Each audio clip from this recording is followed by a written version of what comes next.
Nutcracker and Mouse King by E.T.A. Hoffmann. Chapter 1. Christmas Eve. During the long day of the 24th of December, the children of Dr. Stahlbaum were not permitted to enter the parlour, much less the adjoining drawing room. Frederick and Maria sat nestled together in a corner of the back chamber.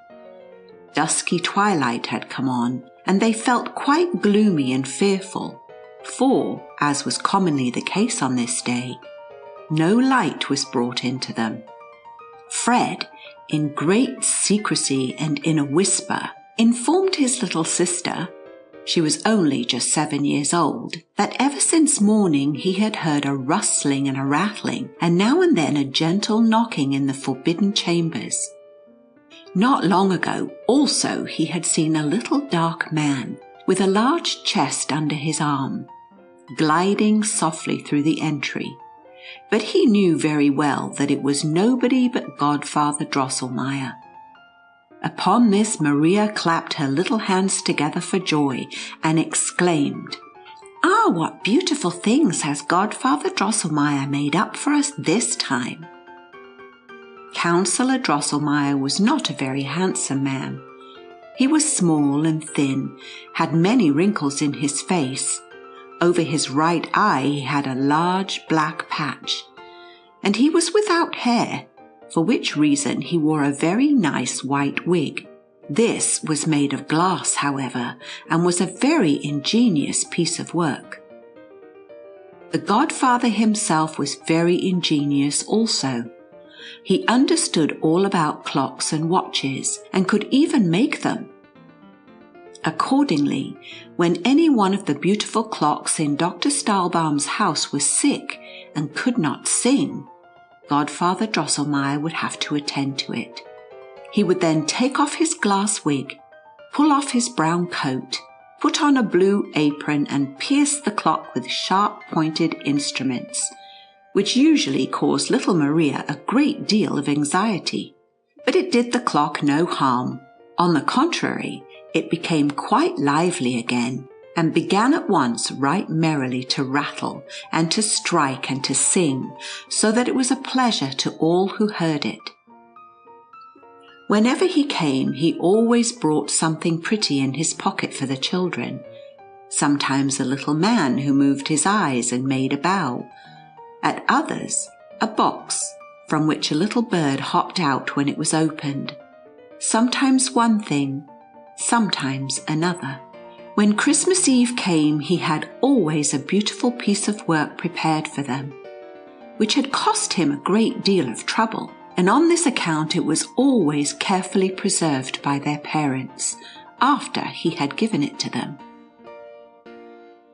"Ah, what beautiful present has Godfather Drosselmeyer made for us this time!" exclaimed Maria. It was Fred's opinion that this time it could be nothing else than a castle, in which all kinds of fine soldiers marched up and down and went through their exercises. Then other soldiers would come and try and break into the castle, but the soldiers within would fire off their cannon very bravely, until all roared and cracked again. "No, no," cried Maria, interrupting him. "Godfather Drosselmeyer has told me of a lovely garden where there is a great lake upon which beautiful swans swim about with golden collars around their necks and sing their sweetest songs. Then there comes a little girl out of the garden down along the lake and coaxes the swans to the shore and feeds them with sweet cake." "Swans never eat cake," interrupted Fred somewhat roughly, "and even Godfather Drosselmeyer himself can't make a whole garden. After all, we have little good of his playthings. They are all taken right away from us again. I like what Papa and Mama give us so much better, for we can keep their presents for ourselves and do as we please with them." The children now began once more to guess what it could be this time. Maria thought that Miss Truncheon, her great doll, was growing very old, for she fell almost every moment upon the floor, and more awkwardly than ever, which could not happen without leaving sad marks upon her face, And as to neatness in dress, this was now altogether out of the question with her. Scolding did not help the matter in the least. Frederick declared, on the other hand, that a bay horse was wanting in his stable, and his troops were very deficient in cavalry, as his papa very well knew. By this time it had become quite dark. Frederick and Maria sat close together, and did not venture again to speak a word. It seemed now as if soft wings rustled around them, and very distant but sweet music was heard at intervals. At this moment a shrill sound broke upon their ears. Cling-ling, cling-ling! The doors flew wide open, and such a dazzling light broke out from the great chamber that with the loud exclamation, "Aha!" the children stood fixed at the threshold. But Papa and Mamma stepped to the door, took them by the hand and said, "Come, come, dear children, and see what Christmas has brought you this year." Chapter 2. The Gifts. Kind reader or listener, whatever may be your name, whether Frank, Robert, Henry, Anna, or Maria, I beg you to call to mind the table covered with your last Christmas gifts, as in their newest gloss they first appeared to your delighted vision. You will then be able to imagine the astonishment of the children as they stood with sparkling eyes, unable to utter a word for joy at the sight before them. At last Maria called out with a deep sigh, "Ah, how beautiful! Ah, how beautiful!" And Frederick gave 2 or 3 leaps in the air, higher than he had ever done before. The children must have been very obedient and good children during the past year, for never on any Christmas Eve before had so many beautiful things been given to them. A tall fir tree stood in the middle of the room, covered with gold and silver apples, while sugar almonds, comfits, lemon drops, and every kind of confectionery hung like buds and blossoms upon all its branches. But the greatest beauty about this wonderful tree was the many little lights that sparkled amid its dark boughs, which like stars illuminated its treasures, or like friendly eyes seemed to invite the children to partake of its blossoms and fruit. The table under the tree shone and flushed with 1,000 different colors. Ah, what beautiful things were there! Who can describe them? Maria spied the prettiest dolls, a tea set, all kinds of nice little furniture, and what eclipsed all the rest, a silk dress, tastefully ornamented with gay ribbons, which hung upon a frame before her eyes, so that she could view it on every side. This she did too, and exclaimed over and over again, "Ah, the sweet! Ah, the dear, dear frock! And may I put it on? Yes, yes, may I really, though, wear it?" In the meanwhile, Fred had been galloping round and round the room, trying his new bay horse, which, true enough, he had found fastened by its bridle to the table. Dismounting again, he said it was a wild creature, but that was nothing. He would soon break him. He then reviewed his new regiment of hussars, who were very elegantly arrayed in red and gold, and carried silver weapons, and rode upon such bright shining horses, that you would almost believe these were of pure silver also. The children had now become somewhat more composed, and turned to the picture books, which lay open on the table, where all kinds of beautiful flowers and gaily dressed people and boys and girls at play were painted as natural as if they were alive. Yes, the children had just turned to these singular books, when, cling-ling, cling-ling, the bell was heard again. They knew that Godfather Drosselmeyer was now about to display his Christmas gift, and ran towards a table that stood against the wall, covered by a curtain reaching from the ceiling to the floor. The curtain behind which he had remained so long concealed was quickly drawn aside, and what saw the children then? Upon a green meadow, spangled with flowers, stood a noble castle, with clear glass windows and golden turrets. A musical clock began to play when the doors and windows flew open, and little men and women with feathers in their hats and long flowing trains were seen sauntering about in the rooms. In the middle hall, which seemed as if it were all on fire, so many little tapers were burning in silver chandeliers, there were children in white frocks and green jackets dancing to the sound of the music. A man in an emerald green cloak at intervals put his head out of the window, nodded, and then disappeared.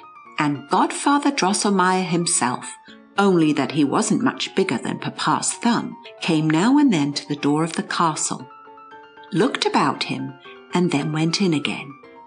Fred, with his arms resting upon the table, gazed at the beautiful castle and the little walking and dancing figures, and then said, "Godfather Drosselmeyer, let me go into your castle." The counsellor gave him to understand that that could not be done, and he was right, for it was foolish in Fred to wish to go into a castle which with all its golden turrets was not as high as his head. Fred saw that, likewise himself.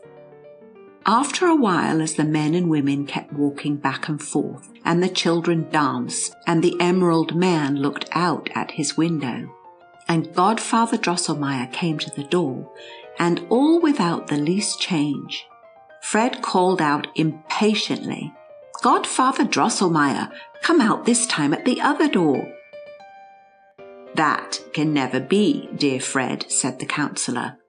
"Well then," continued Fred, "let the green man who peeps out at the window walk about with the rest." "And that can never be," rejoined the counsellor. "Then the children must come down," cried Fred. "I want to see them nearer." "All that can never be, I say," replied the counsellor, a little out of humour. "As the mechanism is made, so it must remain." "So," cried Fred in a drawling tone, "all that can never be. Listen, Godfather Drosselmeyer, if your little dressed-up figures in the castle there can do nothing else but always the same thing, they are not good for much, and I care very little about them. No, give me my hussars, who can manoeuvre backward and forward as I order them and are not shut up in a house." With this he darted towards a large table, drew up his regiment upon their silver horses, and let them trot and gallop and cut and slash to his heart's content. Maria also had softly stolen away, for she too was soon tired of the sauntering and dancing puppets in the castle. But as she was very amiable and good, she did not wish it to be observed so plainly in her as it was in her brother Fred. Counsellor Drosselmeyer turned to the parents and said, somewhat angrily, "An ingenious work like this was not made for stupid children. I will put up my castle again and carry it home." But their mother now stepped forward and desired to see the secret mechanism and curious works by which the little figures were set in motion. The counsellor took it all apart and then put it together again. While he was employed in this manner, he became good-natured once more, and gave the children some nice brown men and women, with gilt faces, hands, and feet. They were all made of sweet thorn, and smelt like gingerbread, at which Frederick and Maria were greatly delighted. At her mother's request, the elder sister Louise had put on the new dress which had been given to her, and she looked most charmingly in it. But Maria, when it came to her turn, thought she would like to look at hers a while longer as it hung, This was readily permitted. Chapter 3. The Favourite. The truth is, Maria was unwilling to leave the table then, because she had discovered something upon it which no one had yet remarked. By the marching out of Fred's hussars, who had been drawn up close to the tree, a curious little man came into view, who stood there silent and retired, as if he were waiting quietly for his turn to be noticed. It must be confessed, a great deal could not be said in favour of the beauty of his figure, for not only was his rather broad, stout body out of all proportion to the little slim legs that carried it, but his head was by far too large for either. A genteel dress went a great way to compensate for these defects, and led to the belief that he must be a man of taste and good breeding. He wore a hussar's jacket of beautiful bright violet, fastened together with white loops and buttons, pantaloons of exactly the same colour, and the neatest boots that ever graced the foot of a student or an officer. They fitted as tight to his little legs as if they were painted upon them. It was laughable to see that in addition to this handsome apparel, he had hung upon his back a narrow, clumsy cloak that looked as if it were made of wood, and upon his head he wore a woodsman's cap. But Maria remembered that Godfather Drosselmeyer wore an old shabby cloak and an ugly cap, and still he was a dear, dear godfather. Maria could not help thinking also that even if Godfather Drosselmeyer were in other respects as well dressed as this little fellow, yet after all he would not look half so handsome as he. The longer Maria gazed upon the little man, whom she had taken a liking to at first sight, the more she was sensible how much good nature and friendliness was expressed in his features. Nothing but kindness and benevolence shone in his clear, green, though somewhat too prominent eyes. It was very becoming to the man that he wore about his chin a nicely trimmed beard of white cotton, for by this the sweet smile upon his deep red lips was rendered much more striking. "Ah, dear father," exclaimed Maria at last, "to whom belongs that charming little man by the tree there?"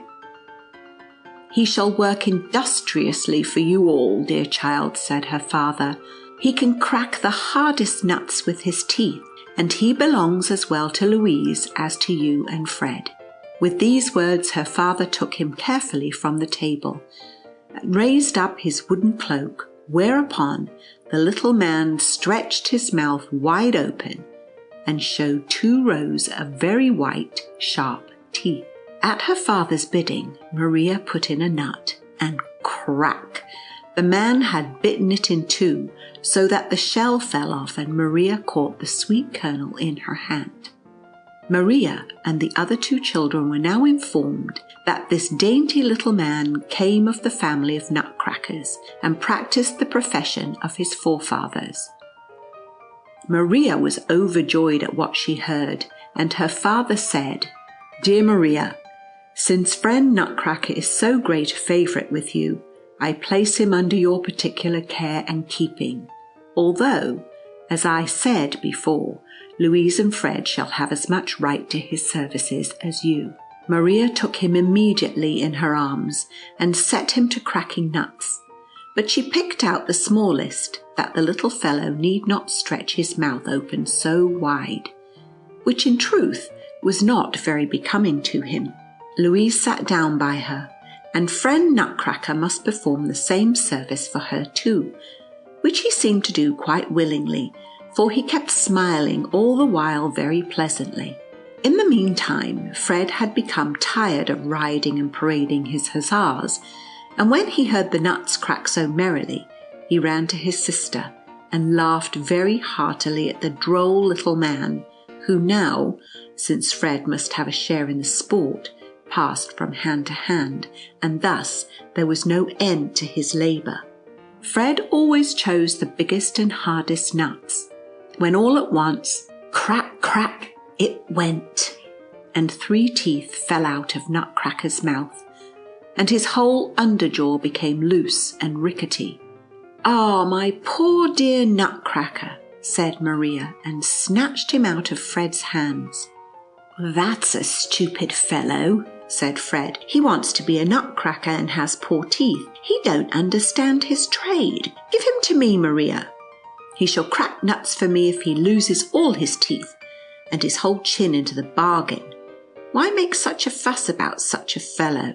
"No, no," exclaimed Maria, weeping. "You shall not have my dear Nutcracker. See how sorrowfully he looks at me and shows me his poor mouth. But you are a hard-hearted fellow. You beat your horses.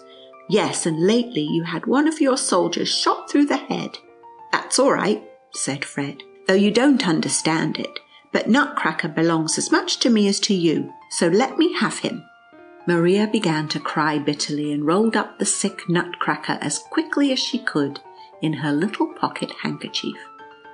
Their parents now came up with Godfather Drosselmeyer. The latter, to Maria's great distress, took Fred's part. But their father said, "I have placed Nutcracker expressly under Maria's protection, and as I see that he is now greatly in need of it, I give her full authority over him, and no one must dispute it. Besides, I wonder at Fred that he should require father duty from one who has been maimed in the service. As a good soldier, he ought to know that the wounded are not expected to take their place in the ranks." Fred was much ashamed, and without troubling himself further about nuts or Nutcracker, stole around to the opposite end of the table, where his hussars, after stationing suitable outposts, had encamped for the night. Maria collected together Nutcracker's lost teeth, tied up his wounded chin with a nice white ribbon which she had taken from her dress, and then wrapped up the little fellow more carefully than ever in her handkerchief, for he looked very pale and frightened. Thus she held him, rocking him in her arms like a little child, while she looked over the beautiful pictures of the new picture book, which she found among her other Christmas gifts. Contrary to her usual disposition, she showed some ill temper towards Father Drosselmeyer, who kept continually laughing at her, and asked again and again how it was that she liked to caress such an ugly little fellow.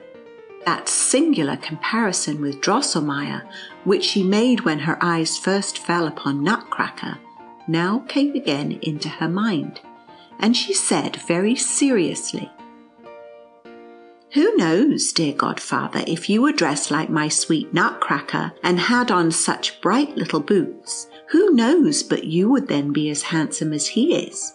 Maria could not tell why her parents laughed so loudly at this, and why the counsellor's face turned so red, and he, for his part, did not laugh half so heartily this time as he had done more than once before. It is likely there was some particular reason for it. Chapter 4. Wonders upon Wonders. In the sitting room of the doctor's house, just as you enter the room, there stands on the left hand, close against the wall, a high glass case, in which the children preserve all the beautiful things which are given to them every year. Louise was quite a little girl when her father had the case made by a skilful joiner, who set in it such large clear panes of glass and arranged all the parts so well together that everything looked much brighter and handsomer when on its shelves than when it was held in the hands. On the upper shelf, which Maria and Fred were unable to reach, stood all Godfather Drosselmeyer's curious machines. Immediately below this was a shelf for the picture books. The 2 lower shelves Maria and Fred filled up as they pleased, but it always happened that Maria used the lower one as a house for her dolls, while Fred, on the contrary, cantoned his troops in the one above. And so it happened today, for while Fred set his hussars in order above, Maria, having laid Miss Truncheon aside and having installed the new and sweetly dressed doll in her best furnished chamber below, had invited herself to tea with her. I have said that the chamber was well furnished, and it is true. Here was a nice chintz sofa and several tiny chairs. There stood a tea table, but above all there was a clean white little bed for her doll to repose upon. All these things were arranged in one corner of the glass case, the side of which were hung with gay pictures, and it will readily be supposed that in such a chamber the new doll, Miss Clara, must have found herself very comfortable. It was now late in the evening, and night indeed was close at hand, and Godfather Drosselmeyer had long since gone home. Yet still the children could not leave the glass case, although their mother repeatedly told them that it was high time to go to bed. "It is true," cried Fred at last. "Those poor fellows," meaning his hussars, "would like to get a little rest, and as long as I am here, not one of them will dare to nod. I know that." With these words he went up to bed, but Maria begged very hard. "Only leave me here a little while, dear mother. I have 2 or 3 things to attend to, and when they are done I will go immediately to bed."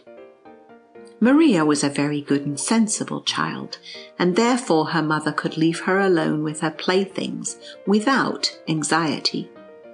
But for fear she might become so much interested in her new doll and other presents as to forget the lights which burned around the glass case, her mother blew them all out and left only the lamp which hung down from the ceiling in the middle of the chamber, and which diffused a soft, pleasant light.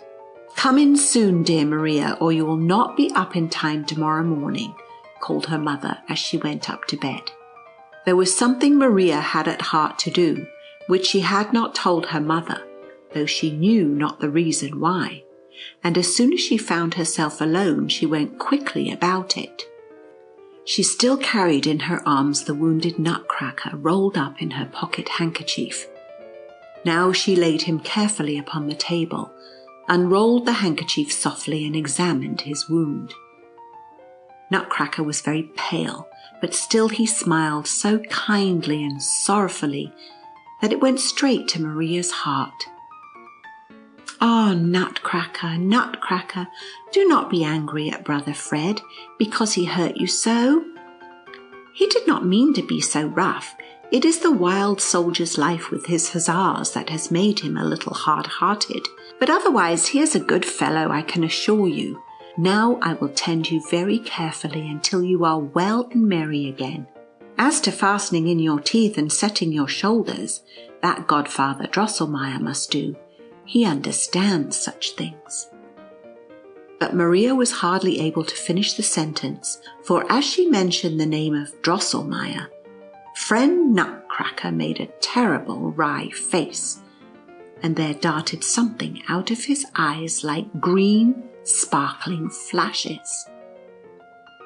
Maria was just going to fall into a dreadful fright, when behold, it was the sad smiling face of the honest Nutcracker again, which she saw before her, and she knew now that it must be the glare of the lamp, which, stirred by the draught, had flared up and distorted Nutcracker's features so strangely.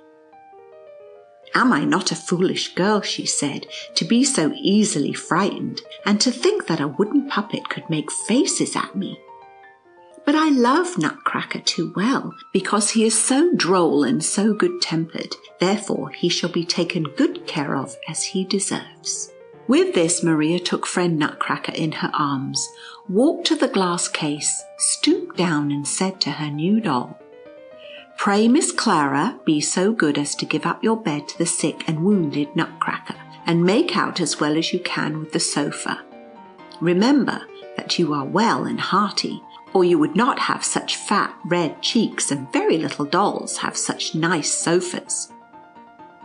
Miss Clara, in her gay Christmas attire, looked very grand and haughty, and would not even say muck. "But why should I stand upon ceremony?" said Maria, and she took out the bed, laid little Nutcracker down upon it softly, and gently rolled a nice ribbon which she wore around her waist about his poor shoulders, and then drew the bedclothes over him snugly, so that there was nothing to be seen of him below the nose. "He shan't stay with the naughty Clara," she said, and raised the bed with Nutcracker in it to the shelf above, and placed it close by the pretty village, where Fred's hussars were quartered. She locked the case, and was about to go up to bed when, listen, children, when softly it began to rustle, and to whisper, and to rattle round and round under the hearth, behind the chairs, behind the cupboards and glass case. The great clock whirred louder and louder, but it could not strike. Maria turned towards it, and there the large gilt owl that sat on the top had dropped down its wings so that they covered the whole face, and it stretched out its ugly head with the short, crooked beak, and looked just like a cat. And the clock whirred louder in plain words. "Dickory, dickory, dock, whir, softly clock. Mouse King has a fine ear. Hum, hum, the old song let him hear. Hum, hum, or he might run away in a fright. Now clock strikes softly and light." And pum, pum it went with a dull, deadened sound 12 times. Maria began now to tremble with fear, and she was upon the point of running out of the room in terror, when she beheld Godfather Drosselmeyer, who sat in the owl's place on the top of the clock, and had hung down the skirts of his brown coat just like wings.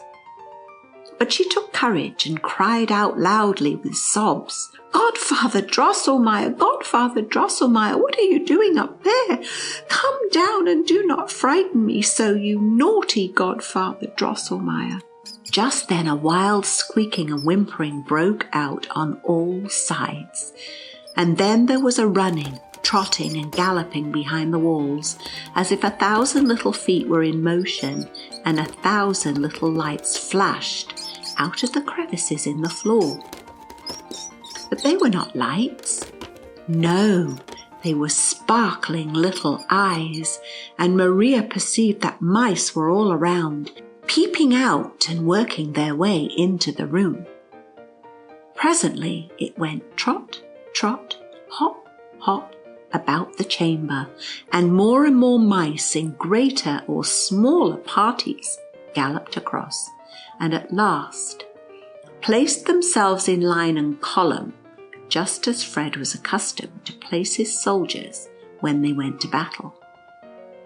This, Maria thought, was very droll, and as she had not that aversion to mice which most children have, her terror was gradually leaving her, when all at once there arose a squeaking, so terrible and piercing that it seemed as if ice-cold water was poured down her back. Ah, what now did she see? I know, my worthy reader Frederick, that thy heart, like that of the wise and brave soldier Frederick Stahlbaum, sits in the right place. But if thou hadst seen what Maria now beheld, thou wouldst certainly have run away. Yes, I believe that thou wouldst have jumped as quickly as possible into bed, and then have drawn the covering over thine ears much farther than was necessary to keep thee warm. Alas, poor Maria could not do that now, for, listen, children, close before her feet there burst out sand and lime and crumbled wall-stones, as if thrown up by some subterranean force, and 7 mice heads with 7 sparkling crowns rose out of the floor. squeaking and squealing terribly. Presently the mouse's body, to which these 7 heads belonged, worked its way out, and the great mouse, crowned with the 7 diadems, squeaking loudly, huzzaed in full chorus as he advanced to meet his army, which at once set itself in motion, and hot, hot, trot, trot it went. Alas, straight towards the glass case, straight towards poor Maria, who stood close before it. Her heart had before beat so terribly from anxiety and fear that she thought it would leap out of her bosom, and then she knew she must die. But now it seemed as if the blood stood still in her veins. Half fainting, she tottered backward, when clatter, clatter, rattle, rattle it went, and a glass pane, which she had struck with her elbow, fell in pieces at her feet. She felt at the moment a sharp pain in her left arm, but her heart all at once became much lighter. She heard no more squeaking and squealing. All had become still. And although she did not dare to look, yet she believed that the mice, frightened by the clatter of the broken glass, had retreated into their holes. But what was that again? Close behind her in the glass case, a strange bustling and rustling began, and little fine voices were heard. Up, up, awake, arms take, awake, to the fight this night, up, up, to the fight. And all the while something rang out clear and sweet like bells. Ah, that is my dear musical clock, exclaimed Maria joyfully, and turned quickly to look. She then saw how it flashed and lightened strangely in the glass case, and there was a great stir and bustle upon the shelves. Many little figures crossed up and down by each other, and worked and stretched out their arms as if they were making ready. And now Nutcracker raised himself all of a sudden, threw the bedclothes clear off, and leaped with both feet at once out of bed, crying aloud. Crack, crack, crack, stupid pack, drive mouse back, stupid pack, crack, crack, mouse back, quick, crack, stupid pack. With these words he drew his little sword, flourished it in the air, and exclaimed, My loving vassals, friends and brothers, will you stand by me in the hard fight? Straightway 3 scaramouches, a harlequin, 4 chimney sweepers, 2 guitar players, and a drummer cried out, Yes, my lord, we will follow you with fidelity and courage. We will march with you to battle, to victory, or death. And then rushed after the fiery Nutcracker, who ventured the dangerous leap down from the upper shelf. It was easy enough for them to perform this feat, for beside the fine garments of thick cloth and silk which they wore, the inside of their bodies were made of cotton and tow, so that they came down plump like bags of wool. But poor Nutcracker had certainly broken his arms or his legs, for remember, it was almost 2 feet from the shelf where he stood to the floor, and his body was as brittle as if it had been cut out of linden wood. Yes, Nutcracker would certainly have broken his arms or his legs if, at the moment when he leaped, Miss Clara had not sprung quickly from the sofa and caught the hero with his drawn sword in her soft arms. Ah, thou dear good Clara, sobbed Maria, how I have wronged thee. Thou didst certainly resign thy bed willingly to little Nutcracker. But Miss Clara now spoke, as she softly pressed the young hero to her silken bosom. You will not, O my lord, sick and wounded as you are, share the dangers of the fight. See how your brave vassals assemble themselves, eager for the affray, and certain of conquest. Scaramouche, harlequin, chimney sweepers, guitar players, drummer are already drawn up below, and the china figures on the shelf stir and move strangely. Will you not, O my lord, repose upon the sofa, or from my arms look down upon your victory?" Thus spoke Clara, but Nutcracker demeaned himself very ungraciously, for he kicked and struggled so violently with his legs that Clara was obliged to set him quickly down upon the floor.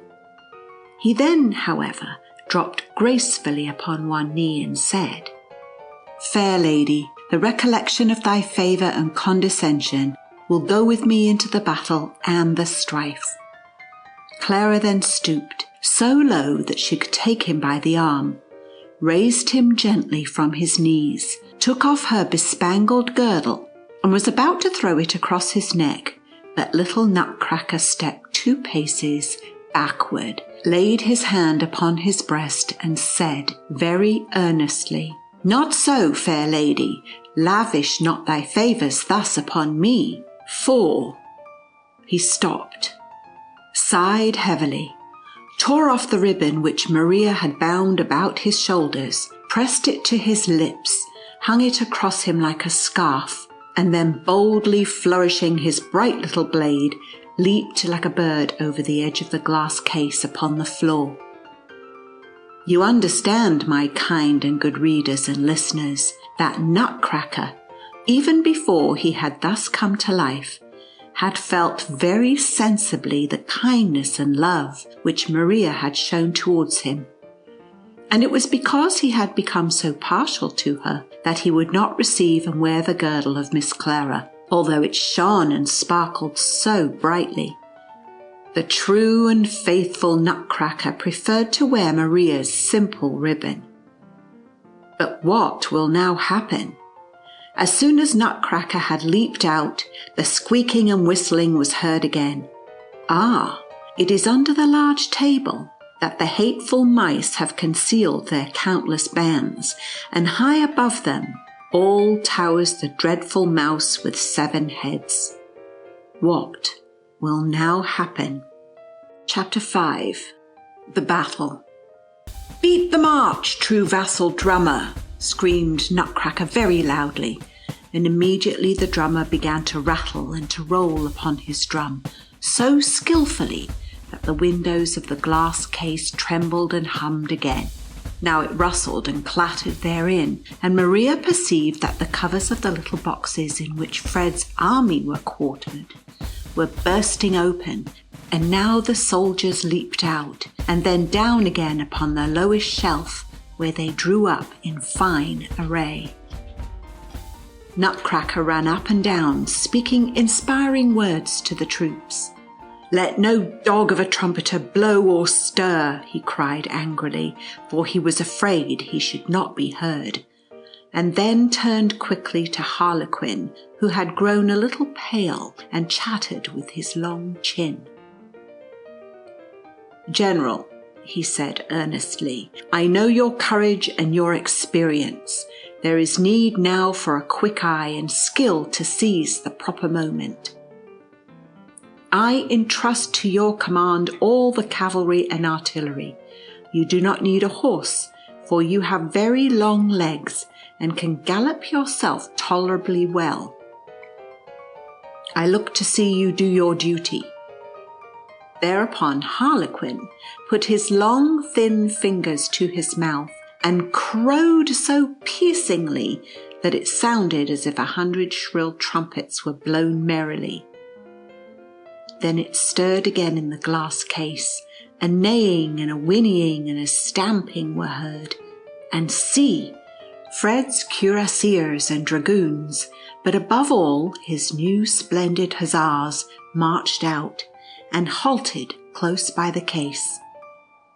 Regiment after regiment now defiled before Nutcracker, with flying colours and warlike music, and ranged themselves in long rows across the floor of the chamber. Before them went Fred's cannon rattling along, surrounded by the cannoneers, and soon, boom, boom, it went, and Maria could see how the mice suffered by the fire, how the sugar plums plunged into their dark, heavy mass, covering them with white powder and throwing them more than once into shameful disorder. But the greatest damage was done them by a heavy battery that was mounted upon Mamma's footstool, which pum kept up a steady fire of caraway seeds against the enemy, by which a great many of them fell. The mice, notwithstanding, came nearer and nearer, and at last mastered some of the cannon. But then it went prrr, prrr, and Maria could scarcely see what now happened for the smoke and dust. This, however, was certain, that each corps fought with the greatest animosity, and the victory was for a long time doubtful. The mice kept deploying more and more forces, and the little silver shot, which they fired very skillfully, struck now even into the glass case. Clara and Trutchen ran around in despair. "Must I die in the blossom of youth?" said Clara. "Have I so well preserved myself for this? To perish here in these walls?" cried Trutchen.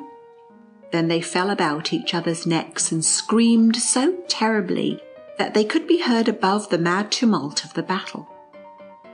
Of the scene that now presented itself you can have no idea, good reader.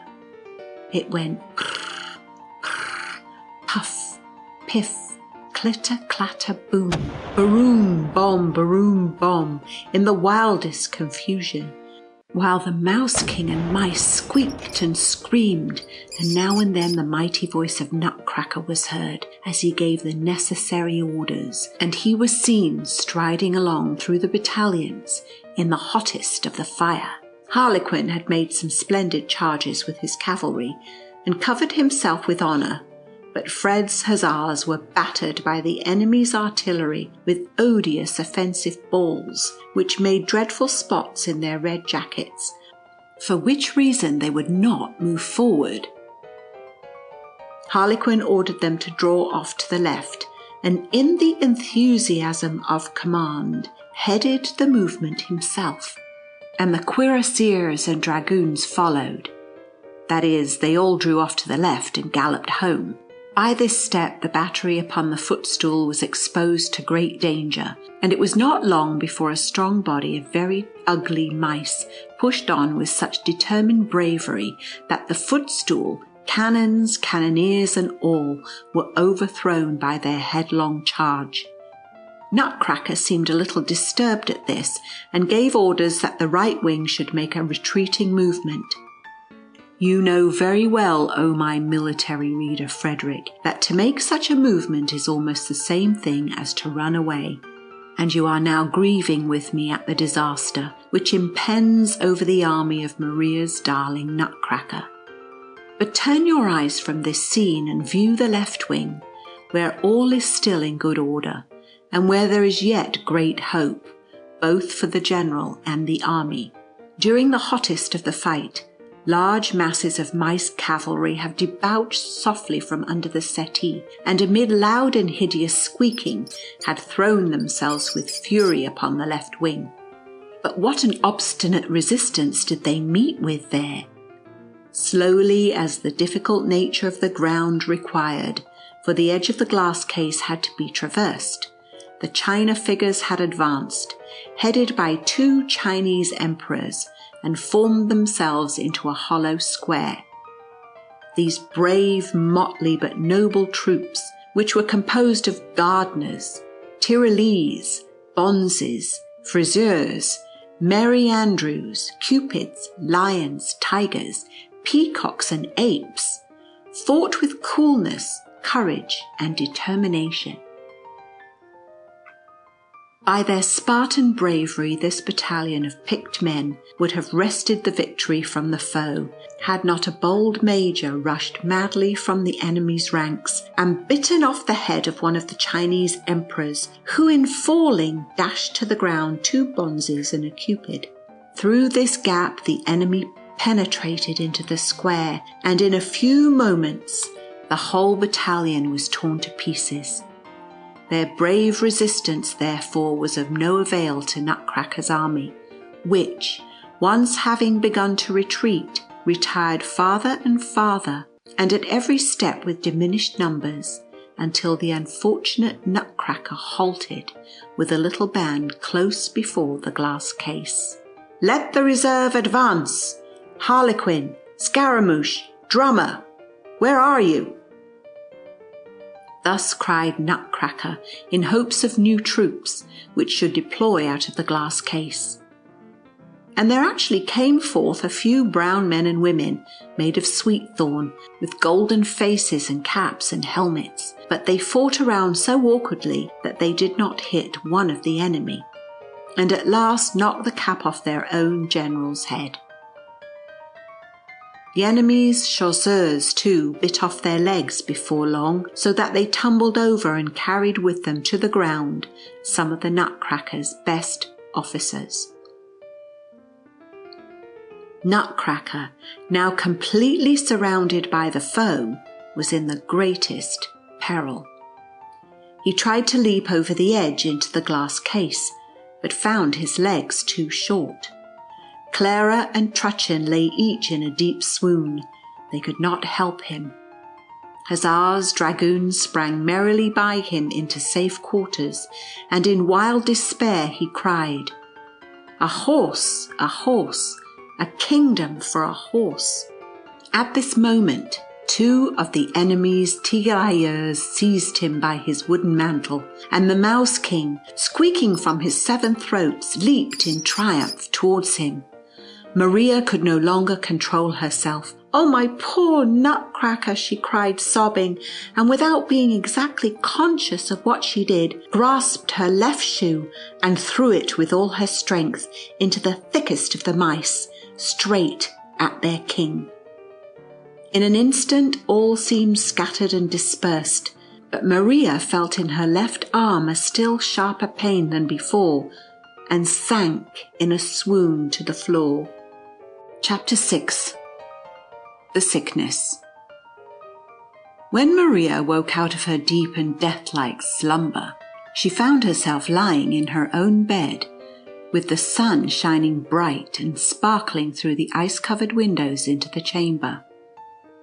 Close beside her sat a stranger, whom she soon recognized, however, as the surgeon Wendelstern. He said softly, "She is awake." Her mother then came to the bedside and gazed upon her with anxious and inquiring looks. "Ah, dear mother," lisped little Maria, "are all the hateful mice gone, and is the good Nutcracker safe?"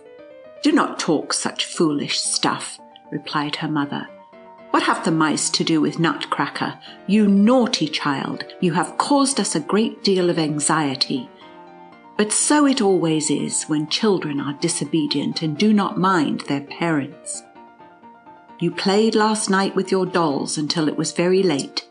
You became sleepy probably, and a stray mouse may have jumped out and frightened you. At all events, you broke a pane of glass with your elbow and cut your arm so severely that neighbour Wendelstern, who has just taken the piece of glass out of the wound, declares that it came very near cutting a vein, in which case you might have had a stiff arm all your life, or perhaps have bled to death. It was fortunate that I woke about midnight, and not finding you in your bed, got up and went into the sitting room. There you lay in a swoon upon the floor, close by the glass case, the blood flowing in a stream. I almost fainted away myself at the sight. There you lay, and scattered around were many of Frederick's leaden soldiers, broken china figures, gingerbread men and women, and other playthings, and not far off your left shoe." "Ah, dear, dear mother," exclaimed Maria, interrupting her. "Those were the traces of that dreadful battle between the puppets and the mice, and what frightened me so was the danger of poor Nutcracker when the mice were going to take him prisoner. Then I threw my shoe at the mice, and after that I don't know what happened." Surgeon Wendelstern here made a sign to the mother, and she said very softly to Maria, "Well, never mind about it, my dear child. The mice are all gone, and little Nutcracker stands safe and sound in the glass case." Dr. Stahlbaum now entered the chamber and spoke for a while with Surgeon Wendelstern. Then he felt Maria's pulse, and she could hear very plainly that he said something about a fever. She was obliged to remain in bed and take physic, and so it continued for some days, although, except a slight pain in her arm, she felt quite well and comfortable. She knew little Nutcracker had escaped safe from the battle, and it seemed to her that she sometimes heard his voice quite plainly, as if in a dream, saying mournfully, "Maria, dearest lady, what thanks do I not owe you? But you can do still more for me." Maria tried to think what it could be, but in vain. Nothing occurred to her. She could not play very well on account of the wound in her arm, and when she tried to read a book or look at her picture books, a strange glare came across her eyes, so that she was obliged to desist. The time during the day always seemed very long to her, and she waited impatiently for evening, as her mother then usually seated herself by her bedside and read or related some pretty story to her. One evening she had just finished the wonderful history of Prince Fakardin, when the door opened and Godfather Drosselmeyer entered, saying, "I must see now for myself how it goes with the sick and wounded Maria." As soon as Maria saw Godfather Drosselmeyer in his brown coat, the image of that night in which Nutcracker lost the battle against the mice returned vividly to her mind, and she cried out involuntarily, "Oh, Godfather Drosselmeyer, you have been very naughty. I saw you as you sat upon the clock and covered it with your wings, so that it should not strike loud to scare away the mice. I heard how you called out to the Mouse King. Why did you not come to help us, me and the poor Nutcracker? It is all your fault, naughty Godfather Drosselmeyer, that I must lie here sick in bed." Her mother was quite frightened at this and said, "What is the matter with you, dear Maria?"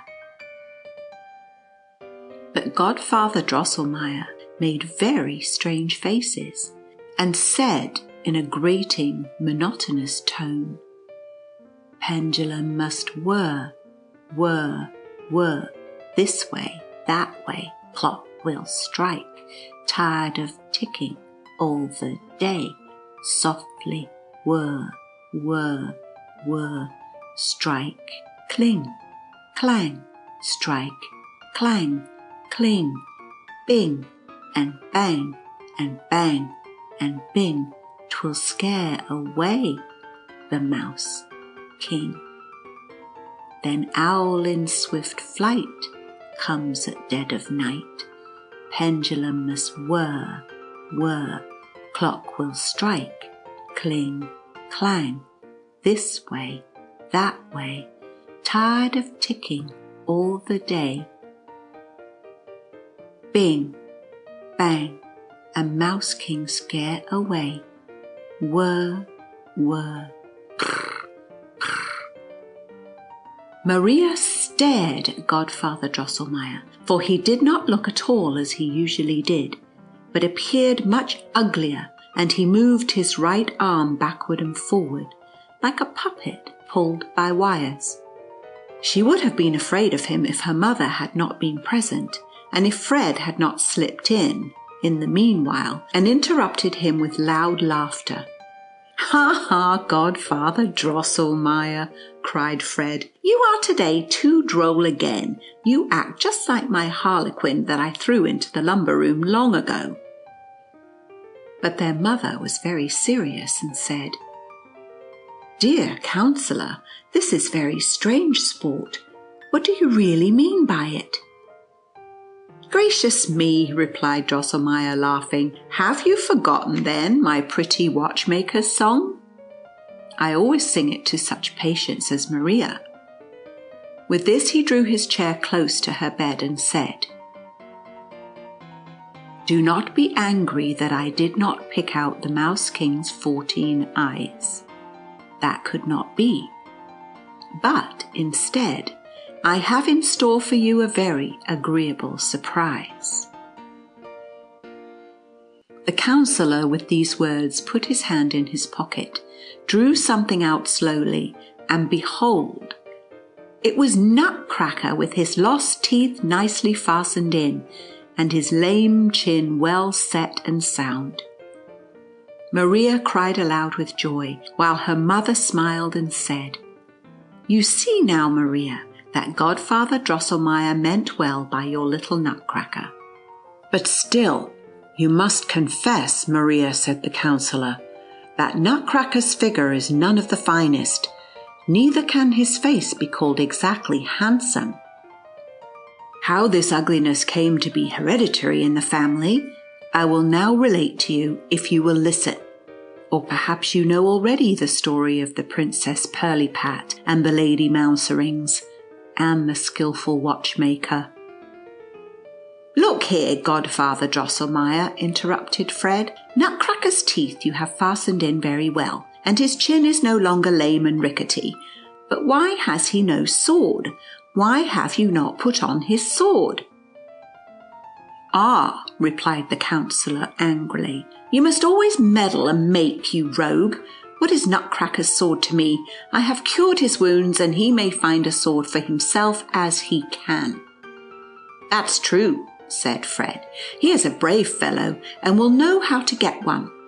"Tell me then, Maria," continued the counsellor, "have you heard the story of the Princess Pirlipat?" "I hope, dear counsellor," said the mother, "that your story will not be frightful, as those that you narrate usually are." "By no means, dearest madam," replied Drosselmeyer. "On the contrary, what I have this time the honour to relate is droll and merry." Begin then, dear godfather," cried the children, and the counsellor began as follows. Chapter 7. The Story of the Hard Nut. Pirlipat's mother was the wife of a king, and therefore a queen, and Pirlipat, straightway at the moment of her birth, a true princess. The king was beside himself with joy when he saw his beautiful daughter as she lay in the cradle. He shouted aloud, danced, jumped about upon one leg, and cried again and again, "Ha ha! Was there ever anything seen more beautiful than my little Pirlipat?"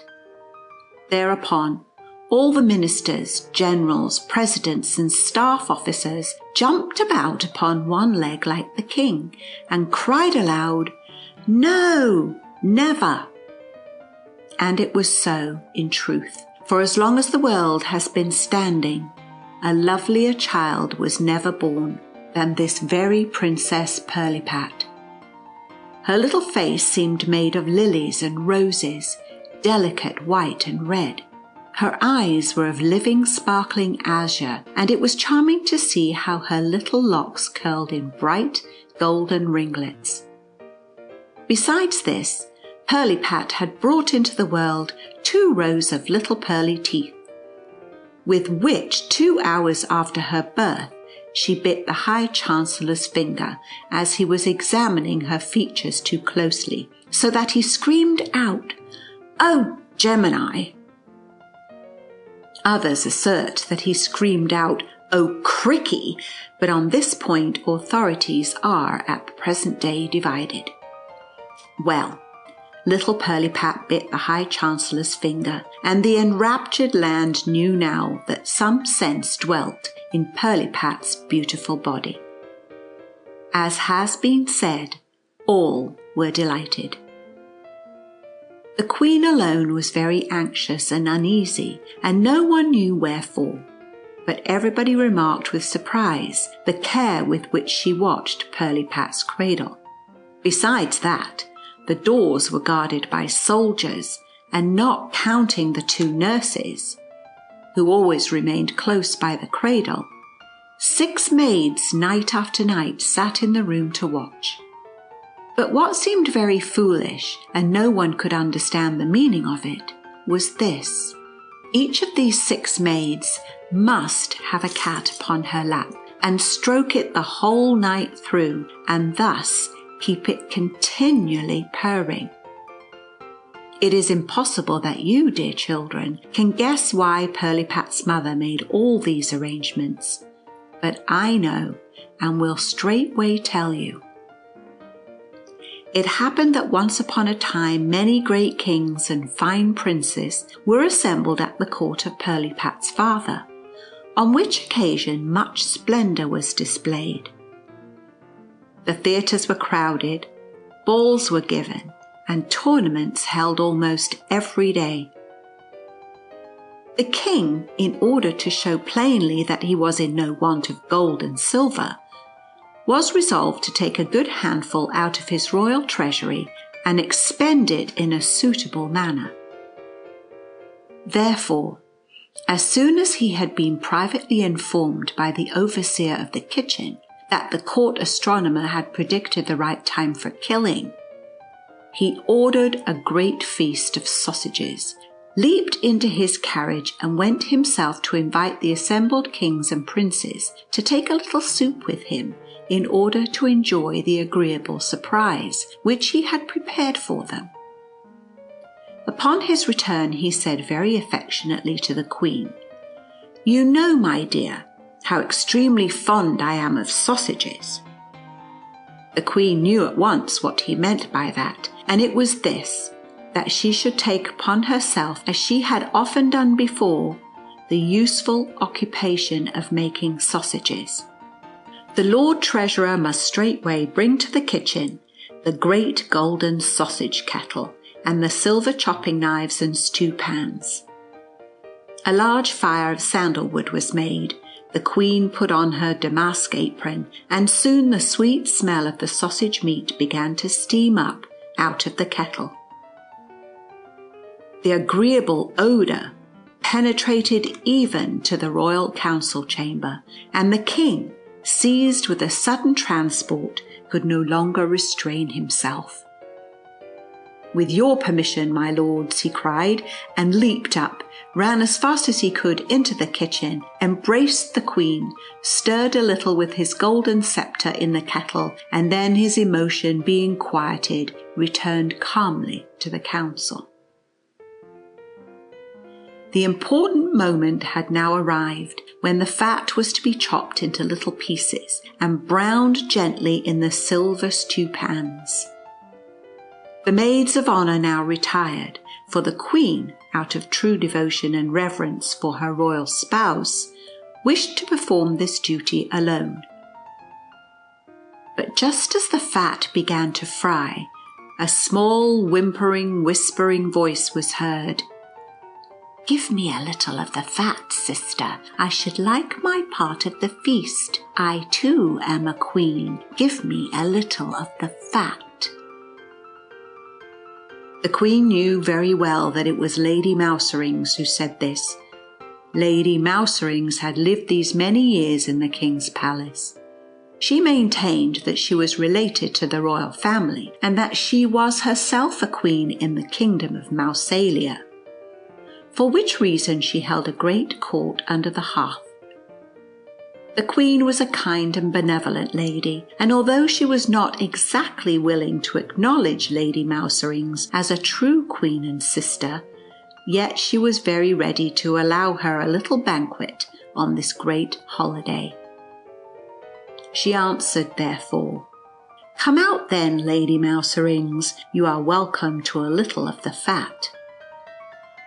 Upon this, Lady Mouserings leaped out very quickly and merrily, jumped upon the hearth, and seized with her dainty little paws one piece of fat after the other as the Queen reached it to her. But now all the cousins and aunts of the Lady Mouserings came running out, besides her 7 sons, rude and forward rogues, who all fell at once upon the fat, and the terrified Queen could not drive them away. But as good fortune would have it, the chief maid of honour came in at this moment and chased away the intruding guests, so that a little of the fat was left. The king's mathematician, being summoned, demonstrated very clearly that there was enough remaining to season all the sausages, if distributed with the nicest judgment and skill. Drums and trumpets were now heard without, and all the invited potentates and princes, some on white palfreys, some in crystal carriages, came in splendid apparel to the sausage feast. The king received them kindly and graciously, and then, adorned with crown and sceptre, as became the monarch of the land, seated himself at the head of the table. Already in the first course, that of the sausage balls, it was observed that he grew pale and paler, raised his eyes to heaven. Gentle sighs escaped from his bosom, and he seemed to undergo great inward suffering. But in the second course, which consisted of the long sausages, he sank back upon his throne, sobbing and moaning, held both hands to his face, and at last wept and groaned aloud. All sprang up from the table. The royal physician tried in vain to feel the pulse of the unhappy monarch. A deep-seated, unknown torture appeared to agitate him. At last, after much anxiety, and after the application of some very strong remedies, the king seemed to come a little to himself, and stammered out, scarce audibly, the words, "Too little fat." Then the queen threw herself in despair at his feet, and sobbed out, "Oh, my poor unhappy royal husband! Alas, how great must be the suffering which you endure! But see the guilty one at your feet. Punish her without mercy.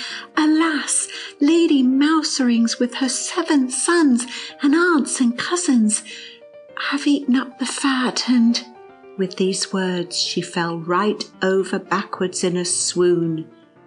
Then the king, full of rage, leaped up and cried out, "Chief Maid of Honour, how happened that?"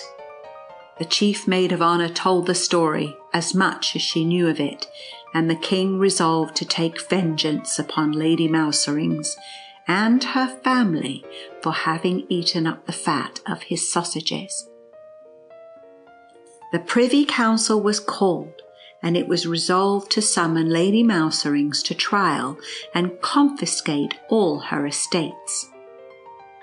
But as the king was of opinion that in the meanwhile she might eat up more of his sausage fat, the affair was placed at last in the hands of the royal watchmaker and mechanist. This man, whose name was the same as mine, to wit, Christian Elias Drosselmeyer, engaged, by means of a very singular and deep political scheme, to drive Lady Mouserings and her family from the palace forever. He invented, therefore, several curious little machines, in which a piece of toasted fat was fastened to a thread, and these Drosselmeyer placed around Lady Mousering's dwelling.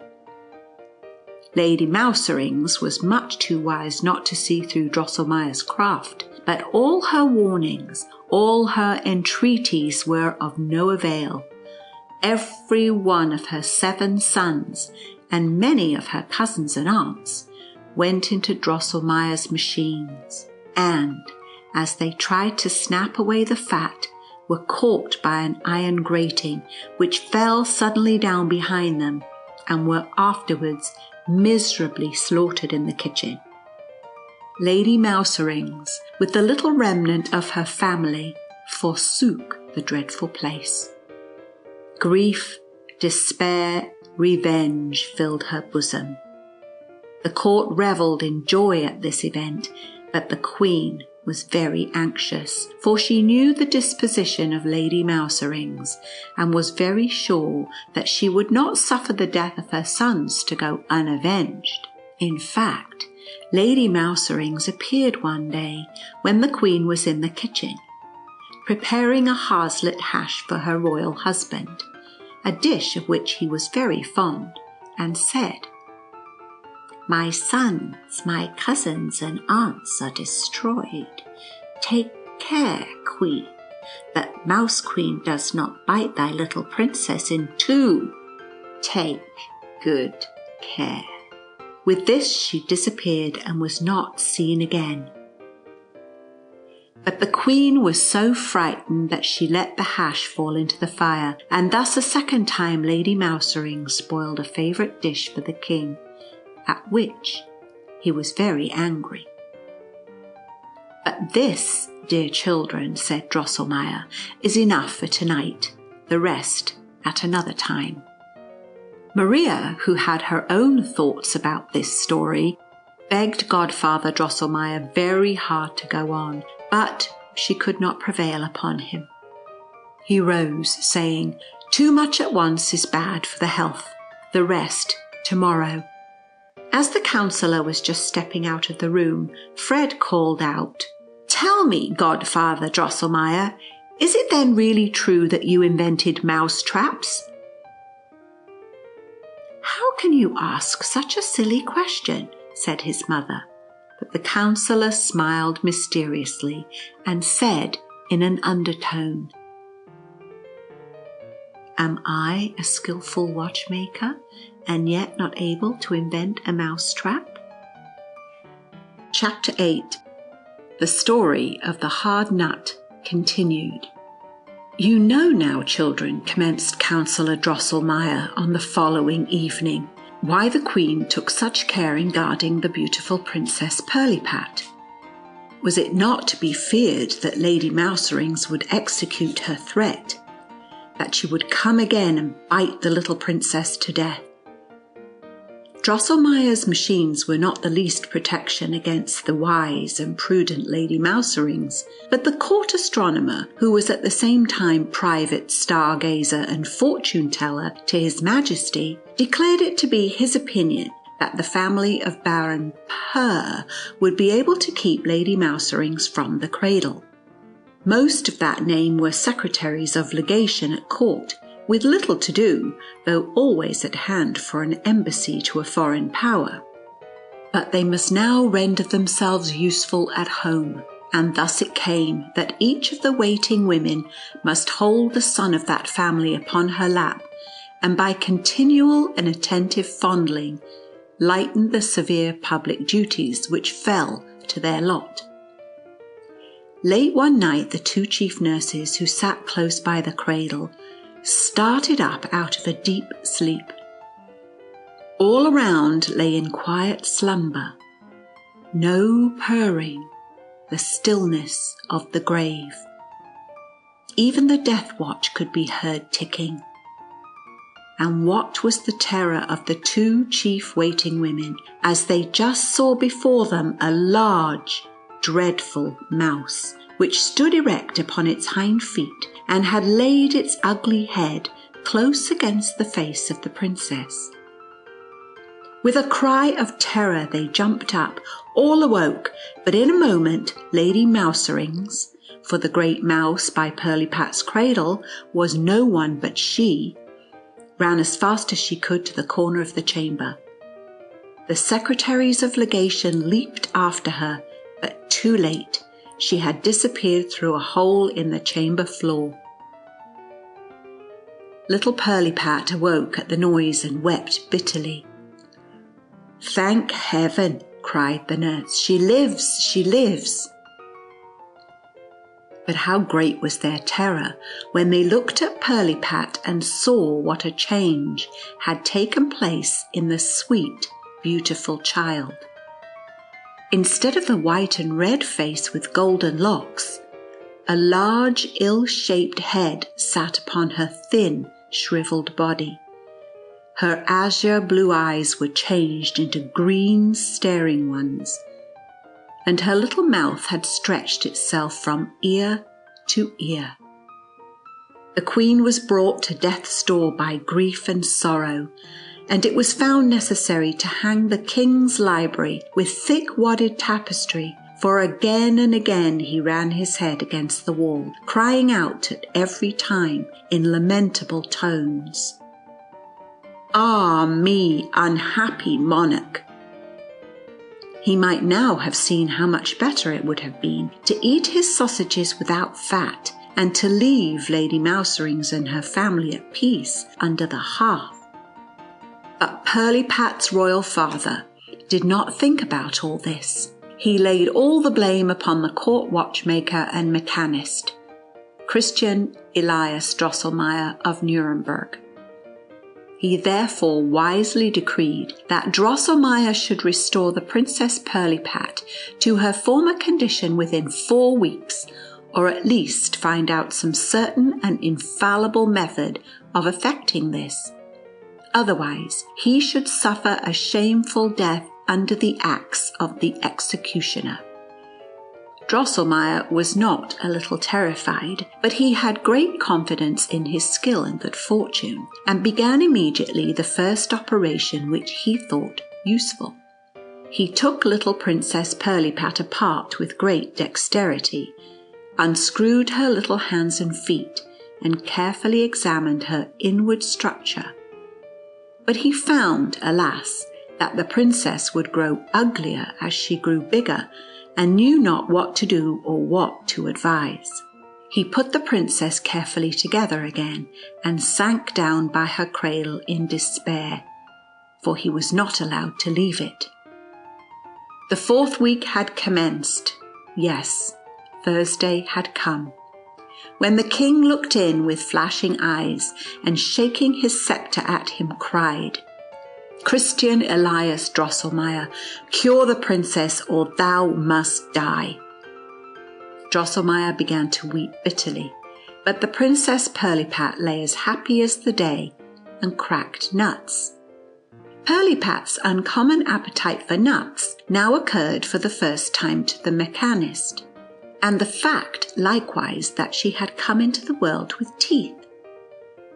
In truth, immediately after her transformation, she had screamed continually until a nut accidentally came in her way, which she immediately put into her mouth, cracked it, ate the kernel, and then became quite composed.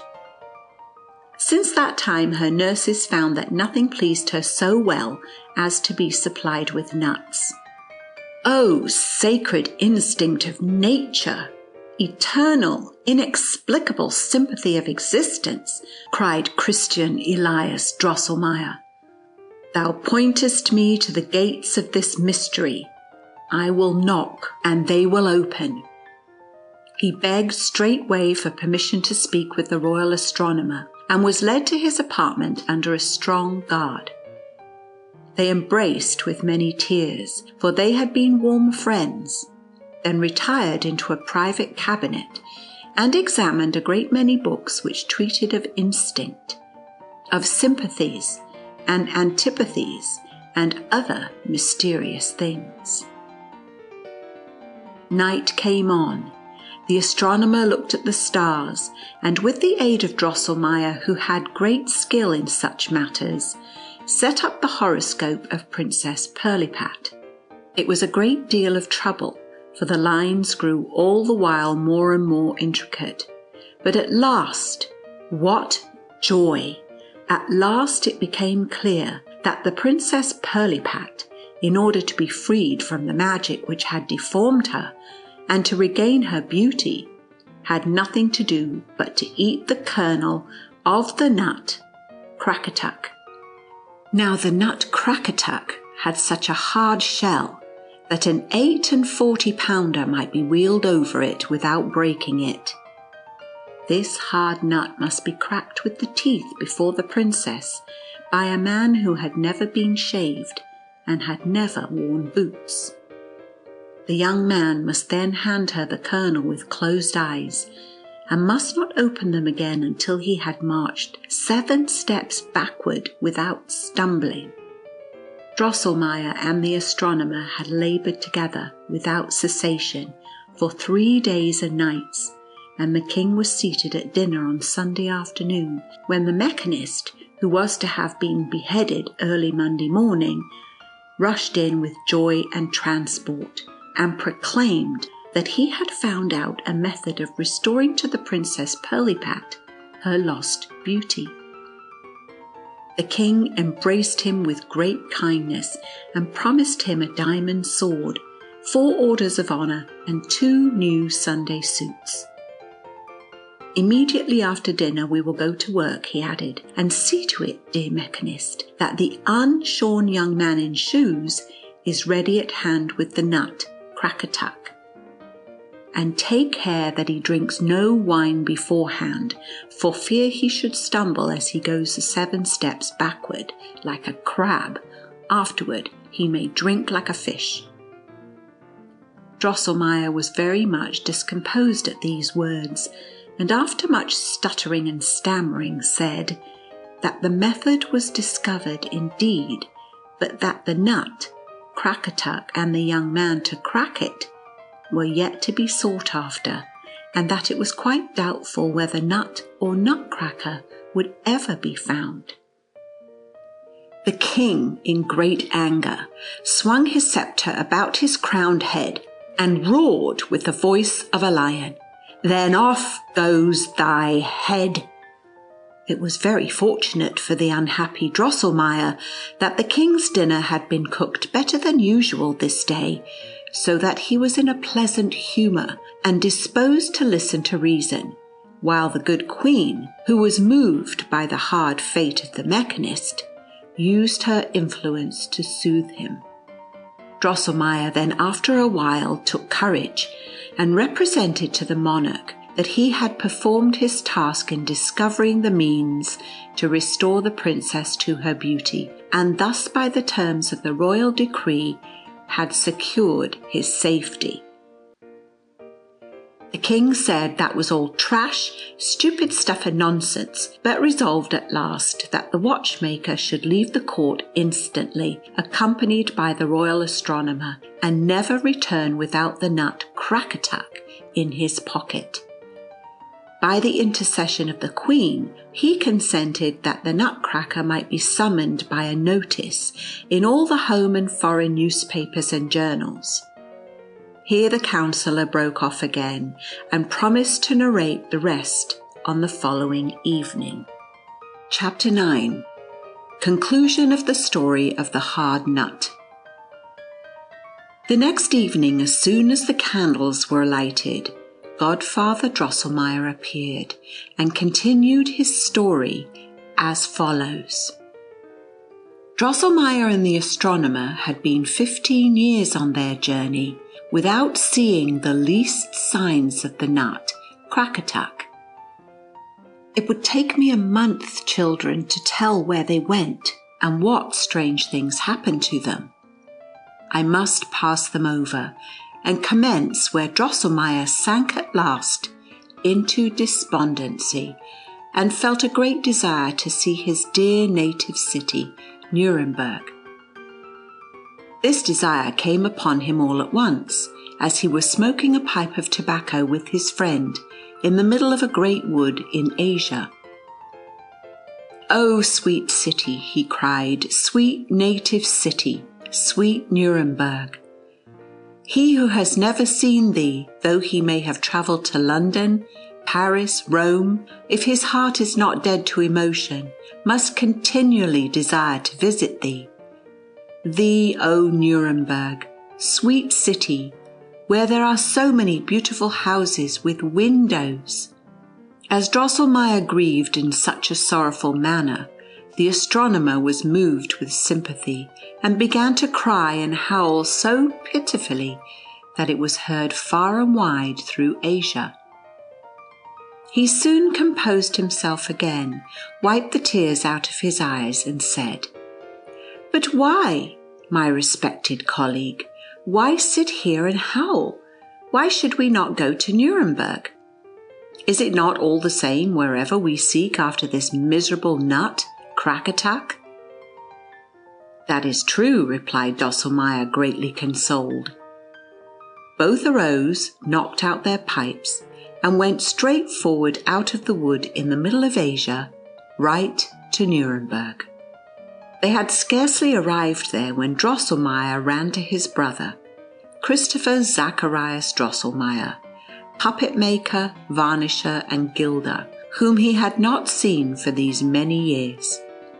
The watchmaker told him the whole story of the Princess Pirlipat, Lady Mouserings, and the nut Crackatuck, so that he struck his hands together over and over again with astonishment and exclaimed, "Ay, ay, brother, brother, what strange things are these!" Drosselmeyer then related the history of his travels, how he had passed 2 years with King Date, how coldly he had been received by Prince Almond, and how he had sought information to no purpose of the Natural Society in Squirrelberg. In short, how his search everywhere had been in vain to find even the least signs of the nut Crackatuck. During this account, Christopher Zacharias had often snapped his fingers, turned about on one foot, winked, laughed, clucked with his tongue, and then called out, "Hi, hum, I, oh, if it should." At last he tossed his hat and wig up in the air, clasped his brother round the neck and cried, "Brother, brother, you are safe. Safe, I say. For I must be wonderfully mistaken if I have not that nut Crackatuck at this very moment in my possession."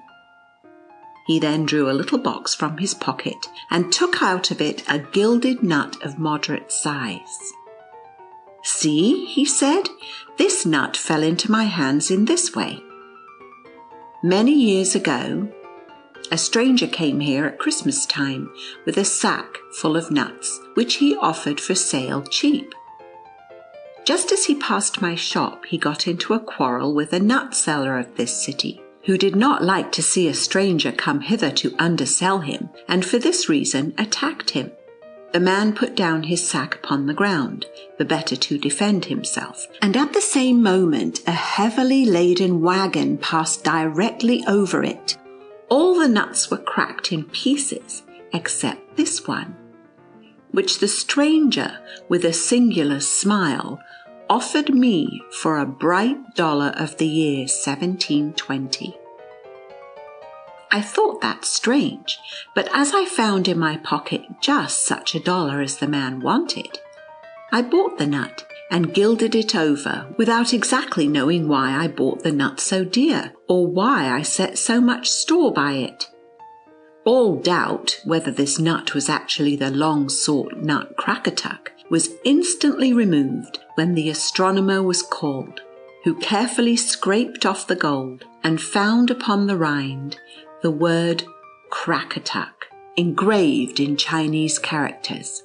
The joy of the travellers was beyond bounds, and the brother the happiest man under the sun, for Drosselmeyer assured him that his fortune was made, since he would have a considerable pension for the rest of his days. And then there was the gold which had been scraped off.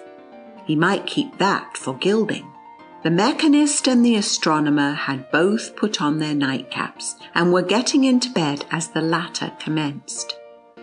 My worthy colleague, good fortune never comes single. Take my word for it, we have found not only the nut Crackatuck, but also the young man who is to crack it and hand the kernel to the princess. I mean nobody else than your brother's son. I cannot sleep. No, this very night I must cast the youth's horoscope. With these words he threw the nightcap off his head and began straightway to take an observation. The brother's son was in truth a handsome, well-grown young man, who had never been shaved and who had never worn boots. In his early youth he had, on Christmas nights, gone around as a Merry Andrew, but this could not be seen in his behaviour in the least. So well had his manners been formed by his father's care. On Christmas days he wore a handsome red coat trimmed with gold, a sword, a hat under his arm, and a curling wig. In this fine dress he would stand in his father's shop, and out of gallantry crack nuts for the young girls, for which reason he was called the handsome Nutcracker. On the following morning, the astronomer was in raptures. He fell upon the mechanist's neck and cried, "It is he! We have him! He is found!" But there are 2 things, worthy colleague, which we must see to. In the first place, we must braid for your excellent nephew a stout wooden queue, which shall be joined in such a way to his lower jaw that it can move it with great force. In the next place, when we arrive at the king's palace, we must let no one know that we have brought the young man with us who is to crack the nut Crackatuck. It is best that he should not be found for a long time. I read in his horoscope that after many young men have broken their teeth to no purpose, the king will promise to him who cracks the nut and restores to the princess her lost beauty, the princess herself, and the succession to the throne as a reward. His brother, the puppet maker, was highly delighted to think that his son might marry the Princess Pirlipat and become a prince and king, and he gave him up entirely into the hands of the two travellers. The queue which Drosselmeyer fastened upon his young and hopeful nephew answered admirably, so that he made a series of the most successful experiments, even upon the hardest peach stones. As Drosselmeyer and the astronomer had sent immediate information to the palace of the discovery of the nut Crackatuck, suitable notices had been published, and when the travellers arrived, many handsome young men, and among them some handsome princes, had appeared, who, trusting to their sound teeth, were ready to undertake the disenchantment of the princess. The travellers were not a little terrified when they beheld the princess again. Her little body, with its tiny hands and feet, was hardly able to carry her great misshapen head, and the ugliness of her face was increased by a white cotton beard, which had spread itself around her mouth and over her chin. All happened as the astronomer had read in the horoscope. One youth in shoes after another bit upon the nut Crackatuck until his teeth and jaws were sore, and as he was led away, half swooning, by the physician in attendance, sighed out, "That was a hard nut." When the king, in the anguish of his heart, had promised his daughter and his kingdom to him who should effect the disenchantment, the handsome young Drosselmeyer stepped forward and begged for permission to begin the experiment, and no one had pleased the fancy of Princess Pirlipat as well as young Drosselmeyer. She laid her little hand upon her heart and sighed deeply. "Ah, if this might be the one who is to crack the nut Crackatuck and become my husband." After young Drosselmeyer had gracefully saluted the king and queen, and then the Princess Pirlipat, he received the nut Crackatuck from the hands of the master of ceremonies, put it without hesitation between his teeth, pulled his queue very hard, and crack, crack, the shell broke into many pieces. He then nicely removed the little threads and broken bits of shell that hung to the kernel, and reached it with a low bow to the princess, after which he shut his eyes and began to walk backwards. The princess straightway swallowed the kernel, and behold, her ugly shape was gone, and in its place appeared a most beautiful figure, with a face of roses and lilies, delicate white and red, eyes of living sparkling azure, and locks curling in bright golden ringlets. Drums and trumpets mingled their sounds with the loud rejoicings of the people. The king and his whole court danced, as at Pirlipat's birth, upon one leg, and the queen had to be carefully tended with cologne water, because she had fallen into a swoon from delight and rapture. Young Drosselmeyer, who had still his 7 steps to perform, was a good deal discomposed by the tumult, but he kept firm and was just stretching back his right foot for the 7th step, when Lady Mouserings rose squeaking and squealing out of the floor. Down came his foot upon her head, and he stumbled so that he hardly kept himself from falling. Alas, what a hard fate! As quick as thought, the youth was changed to the former figure of the princess. His body became shriveled up and was hardly able to support his great misshapen head. His eyes turned green and staring, and his mouth was stretched from ear to ear. Instead of his queue, a narrow wooden cloak hung down upon his back, with which he moved his lower jaw. The watchmaker and astronomer were benumbed with terror and affright, while Lady Mouserings rolled bleeding and kicking upon the floor. Her malice did not go unpunished, for young Drosselmeyer had trodden upon her neck so heavily with the sharp heel of his shoe that she could not survive. When Lady Mouserings lay in her last agonies, she squeaked and whimpered in a piteous tone. "Oh, Crackatuck, hard nut, hi, hi, of thee I now must die. K, sun with 7 crowns will bite, Nutcracker at night, hi, hi, K, and revenge his mother's death. Short breath, must I, hi, die, so young, K, oh agony, squeak!" With this cry, Lady Mouserings died, and the royal oven heater carried out her body. As for young Drosselmeyer, no one troubled himself any further about him. But the princess put the king in mind of his promise, and he commanded that they should bring the young hero before him. But when the unfortunate youth approached, the princess held both hands before her face and cried, "Away, away with the ugly Nutcracker!" The court-martial immediately took him by the shoulders and pushed him out of doors. The king was full of anger because they had wished to give him a Nutcracker for a son-in-law, and he put all the blame upon the mechanist and astronomer and banished them forever from the kingdom.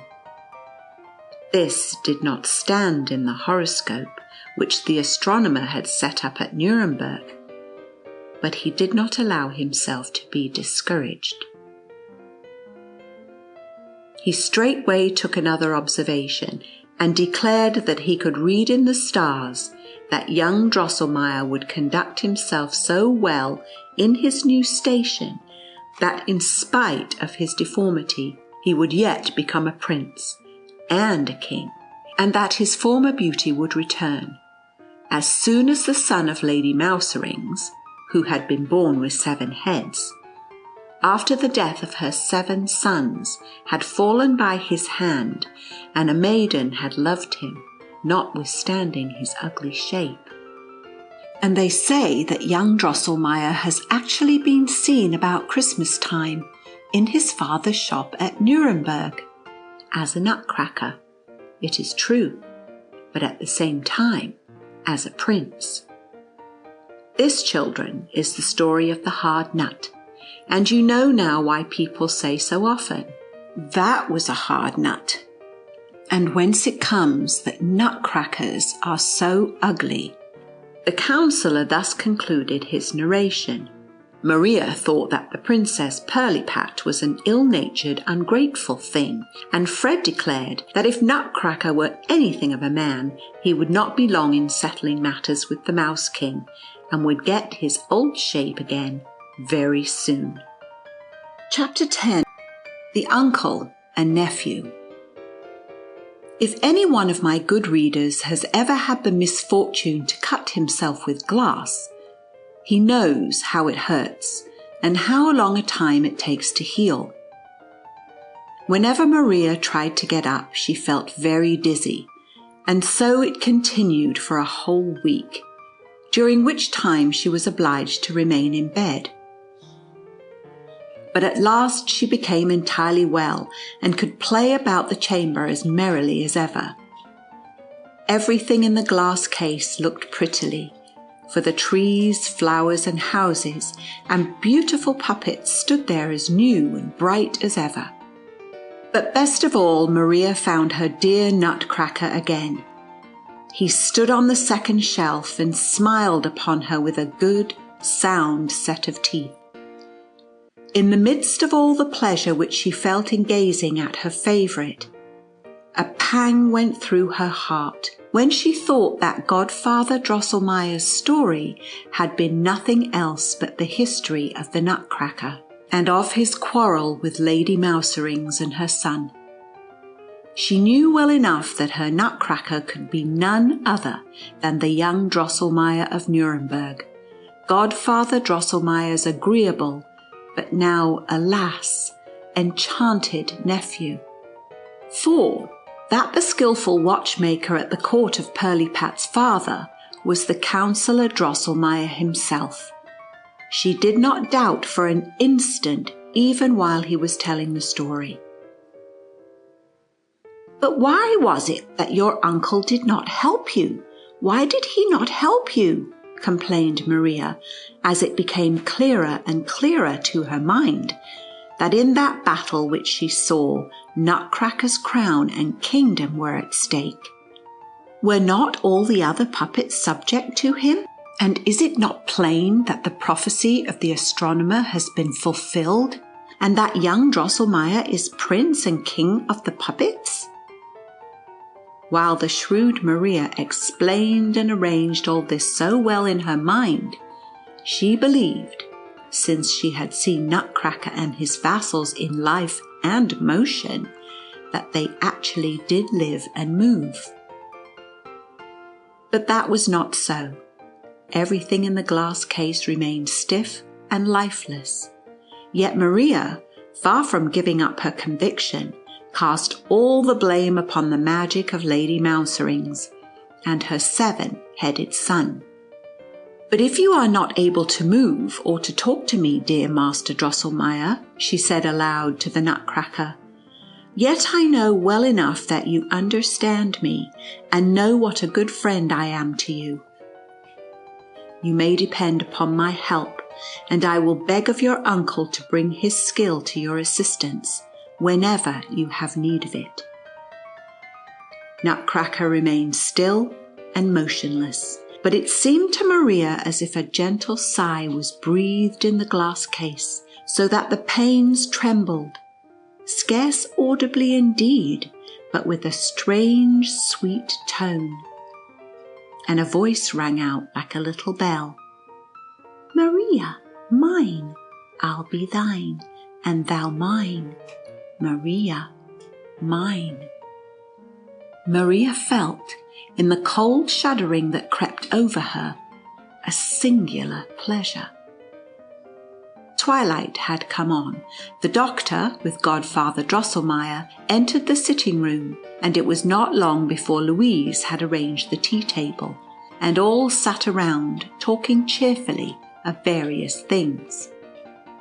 Maria had very quietly taken her little armchair and seated herself close at Godfather Drosselmeyer's feet.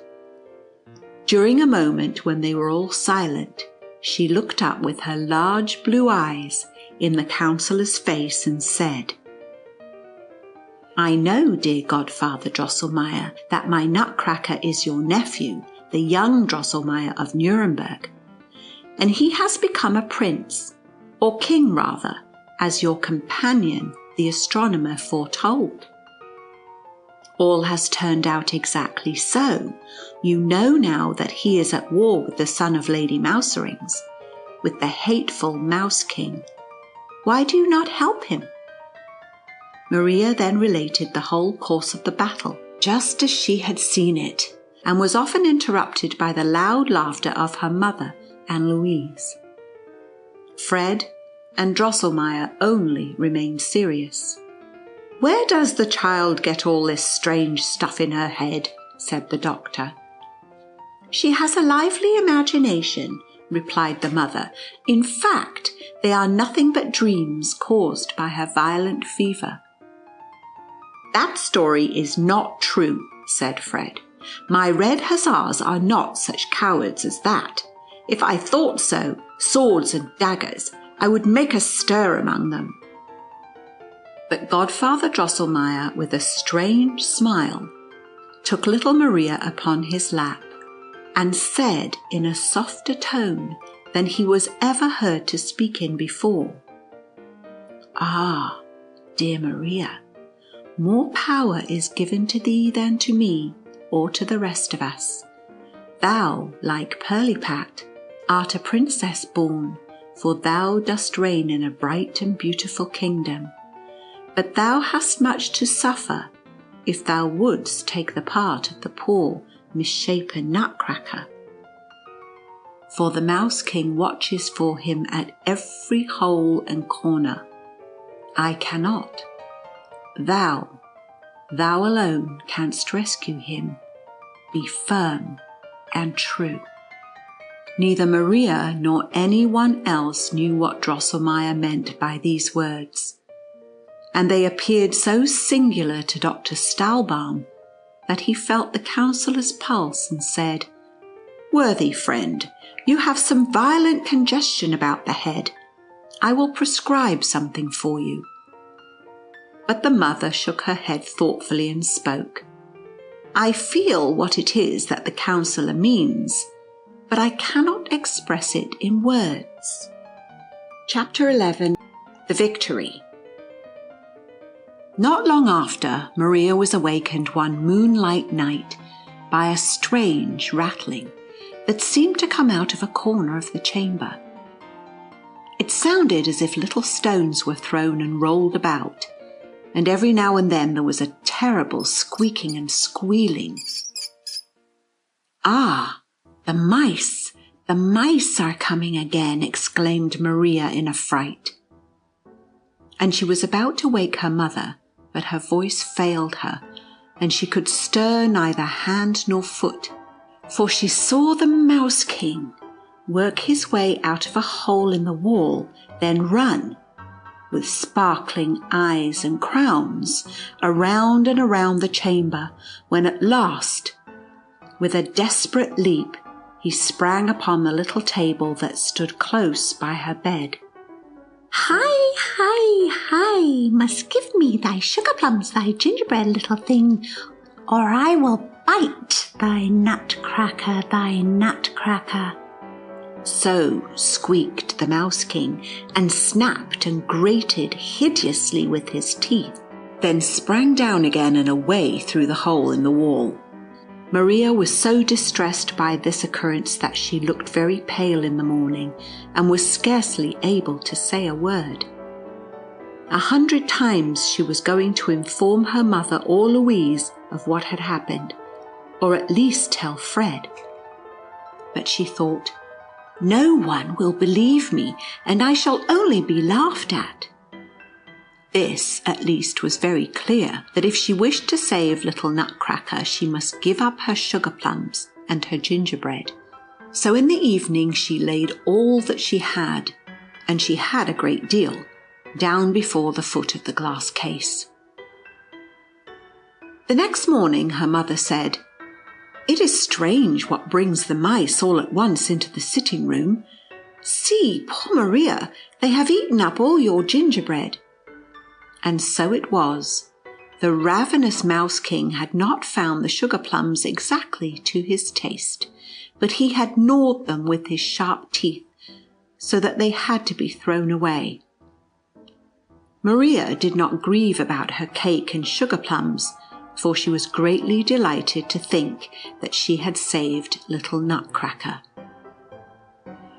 But what was her terror when the very next night she heard a squeaking and squealing close to her ear. Ah, the Mouse King was there again, and his eyes sparkled more dreadfully, and he whistled and squeaked much louder than before. "Must give me thy sugar puppets, chocolate figures, little thing, or I will bite thy Nutcracker, thy Nutcracker." And with this, the terrible Mouse King sprang down and ran away again. Maria was very sad. She went the next morning to the glass case and gazed with the most sorrowful looks at her sugar and chocolate figures. And her grief was reasonable, for thou canst not imagine, my attentive reader, what beautiful figures of sugar and chocolate little Maria Stahlbaum possessed. A pretty shepherd and shepherdess watched a whole flock of milk-white lambs, while a little dog frisked about them. Next came 2 letter carriers with letters in their hands, and then 4 neat pairs of nicely dressed boys and girls, with gay ribbons, rocked at seesaw upon as many boards, white and smooth as marble. Behind some dancers stood Farmer Caraway and the Maid of Orleans. These Maria did not care so much about, but close in a corner stood her darling, a little red-cheeked baby, and now the tears came into her eyes. "Ah, dear Master Drosselmeyer," she said, turning to Nutcracker, "there is nothing that I will not do to save you, but this is very hard." Nutcracker looked all the while so sorrowfully that Maria, who felt as if she saw the Mouse King open his 7 mouths to devour the unhappy youth, resolved to sacrifice them all. So at evening she placed all her sugar figures down at the foot of the glass case, just as she had done before with her sugar plums and cake. She kissed the shepherd and the shepherdess and the lambs, and at last took her darling, the little red-cheeked baby, out of the corner and placed it down behind all the rest. Farmer Caraway and the Maid of Orleans must stand in the first row. "Well, that is too bad," said her mother the next morning. "A mouse must have got into the glass case, for all poor Maria's sugar figures are gnawed and bitten in pieces." Maria could not keep from shedding tears, but she soon smiled again and said to herself, "That is nothing if Nutcracker is only saved." In the evening, her mother told the counsellor of the mischief which the mouse had been doing in the glass case, and said, "It is provoking that we cannot destroy this fellow that makes such havoc with Maria's sugar toys." "Ha!" cried Fred merrily, "the baker opposite has a fine grey secretary of legation. Suppose I bring him over? He will soon make an end of the thing. He will have the mouse's head off very quickly, even if it be Lady Mouserings herself, or her son, the Mouse King."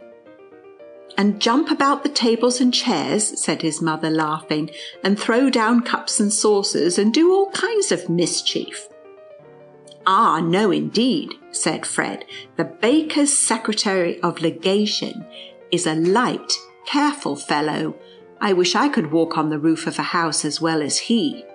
"Let us have no cats in the night," said Louise, who could not bear them. "Fred's plan is the best," said the doctor, "but we will try a trap first. Have we got one?" "Godfather Drosselmeyer can make them best," said Fred, "for he invented them." All laughed, and when the mother said that there was no mouse-trap in the house, the counsellor assured her that he had a number in his possession, and immediately sent for one. In a short time it was brought, and a very excellent mouse-trap it seemed to be.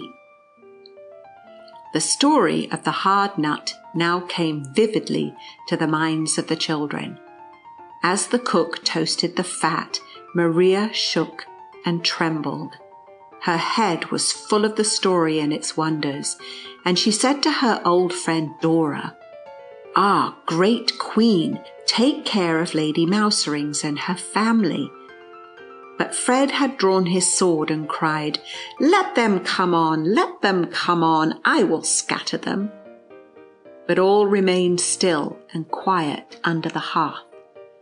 As the counsellor tied the fat to a fine piece of thread and set the trap, Softly, softly down by the glass case, Fred cried out, "Take care, Godfather Mechanist, or Mouse King will play you a trick." Ah, but what a night did Maria pass!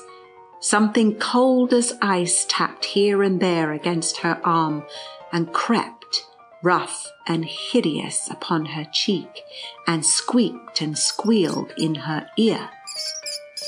The hateful Mouse King sat upon her shoulder. He opened his 7 blood-red mouths, and grating and snapping his teeth, he squeaked and hissed in her ear. Wise mouse, goes not into the house, goes not to the feast, likes sugar things best, craft set at naught, will not be caught, give all new frock, picture books all the best, or shall have no rest, I will tear and bite, Nutcracker at night. Hi, hi, K. Maria was full of sorrow and anxiety. She looked very pale and disturbed on the following morning when Fred told her that the mouse had not been caught, so that her mother thought that she was grieving for her sugar things, or perhaps was afraid of the mouse. "Do not grieve, dear child," she said. "We will soon get rid of him. If the trap does not answer, Fred shall bring his grey secretary of legation." As soon as Maria was alone in the sitting room, she stepped to the glass case and said, sobbing to Nutcracker, "Ah, my dear, good Mr. Drosselmeyer, what can I, poor unhappy maiden, do? For if I should give up all my picture books and even my new beautiful frock to the hateful mouse, he will ask more and more. And when I have nothing left to give him, he will at last want me, instead of you, to bite in pieces." As little Maria grieved and sorrowed in this way, she observed a large spot of blood on Nutcracker's neck, which had been there ever since the battle. Now, after Maria had known that her Nutcracker was young Drosselmeyer, the counsellor's nephew, she did not carry him any more in her arms, nor hug and kiss him as she used to do. Indeed, she would very seldom move or touch him. But when she saw the spot of blood, she took him carefully from the shelf and commenced rubbing it with her pocket handkerchief. But what was her astonishment when she felt that he suddenly grew warm in her hand and began to move. She put him quickly back upon the shelf again when, behold, his little mouth began to work and twist and move up and down, and at last, with a great deal of labour, he lisped out, "Ah, dearest, best Miss Stahlbaum, excellent friend, how shall I thank you? No picture books, no Christmas frock. Get me a sword. For the rest, Here speech left him, and his eyes, which had begun to express the deepest sympathy, became staring and motionless. Maria did not feel the least terror. On the contrary, she leaped for joy, for she had now found a way to rescue Nutcracker without any more painful sacrifices. But where should she obtain a sword for him? Maria at last resolved to ask advice of Fred, and in the evening, when their parents had gone out, and they sat alone together in the chamber by the glass case, she told him all that had happened to Nutcracker and Mouse King, and then begged him to furnish the little fellow with a sword.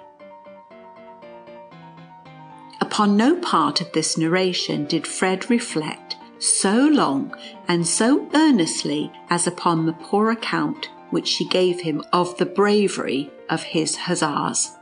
He asked once more very seriously if it were so.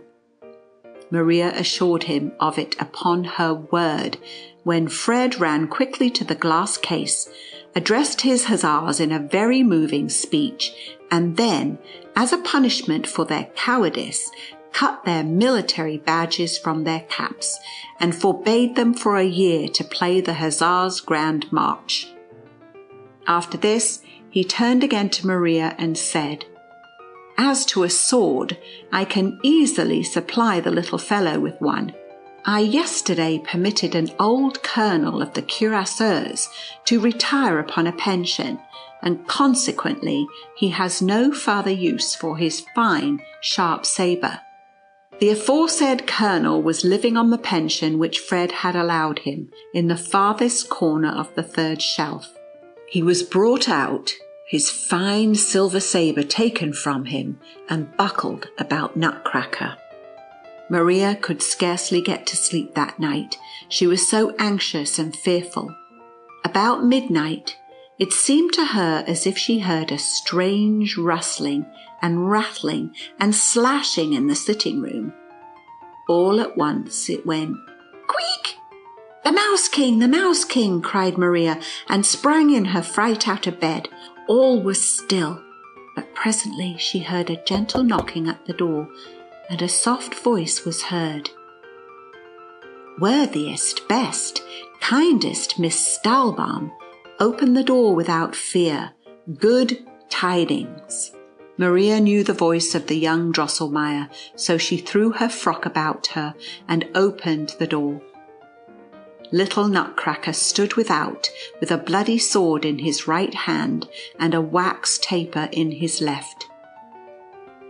As soon as he saw Maria, he bent down on one knee and said, "You, O lady, you alone it was that filled me with knightly courage and gave this arm strength to contend with the presumptuous foe who dared to disturb your slumber. The treacherous Mouse King is overcome. He lies bathed in his blood. Scorn not to receive the tokens of victory from a knight who will remain devoted to your service until death." With these words, Nutcracker took off the 7 crowns of the Mouse King, which he had hung upon his left arm, and reached them to Maria, who received them with great joy.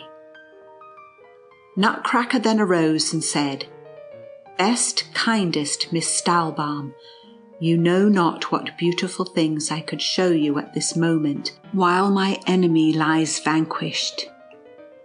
If you would have the condescension to follow me for a few steps, oh, will you not be so kind?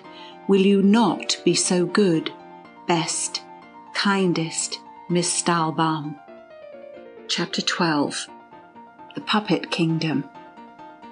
I believe that none of you children would have hesitated for an instant to follow the good, honest Nutcracker, who could never have meditated any evil. Maria consented to follow him, so much the more readily, because she knew what claim she had upon his gratitude, and because she was convinced that he would keep his word and show her many beautiful things. "I will go with you, Master Drosselmeyer," she said, "but it must not be far and it must not be long, for as yet I have hardly had any sleep." "I will choose then," replied Nutcracker, "the nearest though a more difficult way." He went onward and Maria followed him, until he stopped before a large antique wardrobe which stood in the hall.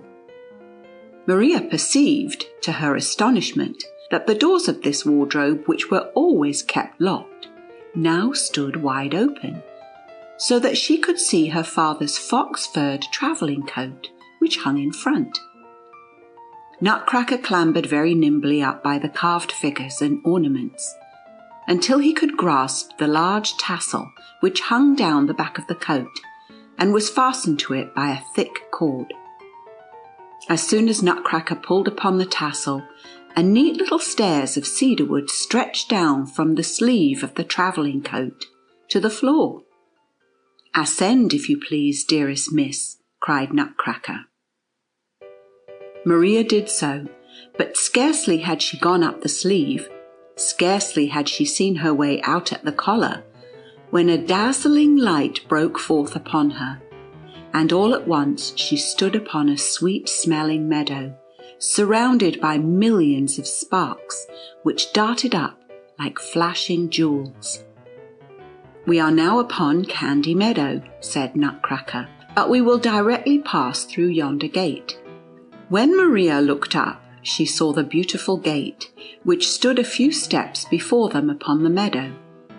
It seemed built of variegated marble, of white, brown, and raisin colour, but when Maria came nearer, she perceived that the whole mass consisted of sugar, almonds, and raisins, kneaded and baked together, for which reason the gate, as Nutcracker assured her when they passed through it, was called the Almond and Raisin Gate. Upon a gallery built over the gate, made apparently of barley sugar, there were 6 apes in red jackets, who struck up the finest Turkish music which was ever heard, so that Maria scarcely observed that they were walking onward and onward, over a rich mosaic, which was nothing else than a pavement of nicely inlaid lozenges. Very soon the sweetest odours streamed around them, which were wafted from a wonderful little wood that opened on each side before them. There it shone and sparkled so among the dark leaves, that the golden and silvery fruit could plainly be seen hanging from their gaily coloured stems, while the trunks and branches were ornamented with ribbons and nosegays. And when the orange perfume stirred and moved like a soft breeze, how it rustled among the boughs and leaves, and the golden fruit rocked and rattled in merry music, to which the bright dancing sparkles kept time. "Ah, how delightful it is here!" cried Maria, entranced in happiness. "We are in Christmas Wood, best miss," said Nutcracker. "Ah, if I could but linger here a while," cried Maria. "Oh, it is too charming." Nutcracker clapped his hands, and some little shepherds and shepherdesses and hunters and huntresses came near, who were so delicate and white that they seemed made of pure sugar. They brought a dainty little armchair, all of gold, laid upon it a green cushion of candied citron, and invited Maria very politely to sit down. She did so, and immediately the shepherds and shepherdesses danced a very pretty ballet, while the hunters very obligingly blew their horns, and then all disappeared again in the bushes. Pardon, kindest Miss Stahlbaum," said Nutcracker. "The dance was miserably performed, but the people all belong to our company of wire dancers, and they can do nothing but the same thing. They are deficient in variety. And the hunters blew so dull and lazily, but shall we not walk a little farther?" "Ah, it was all very pretty, and pleased me very much," said Maria, as she rose and followed Nutcracker.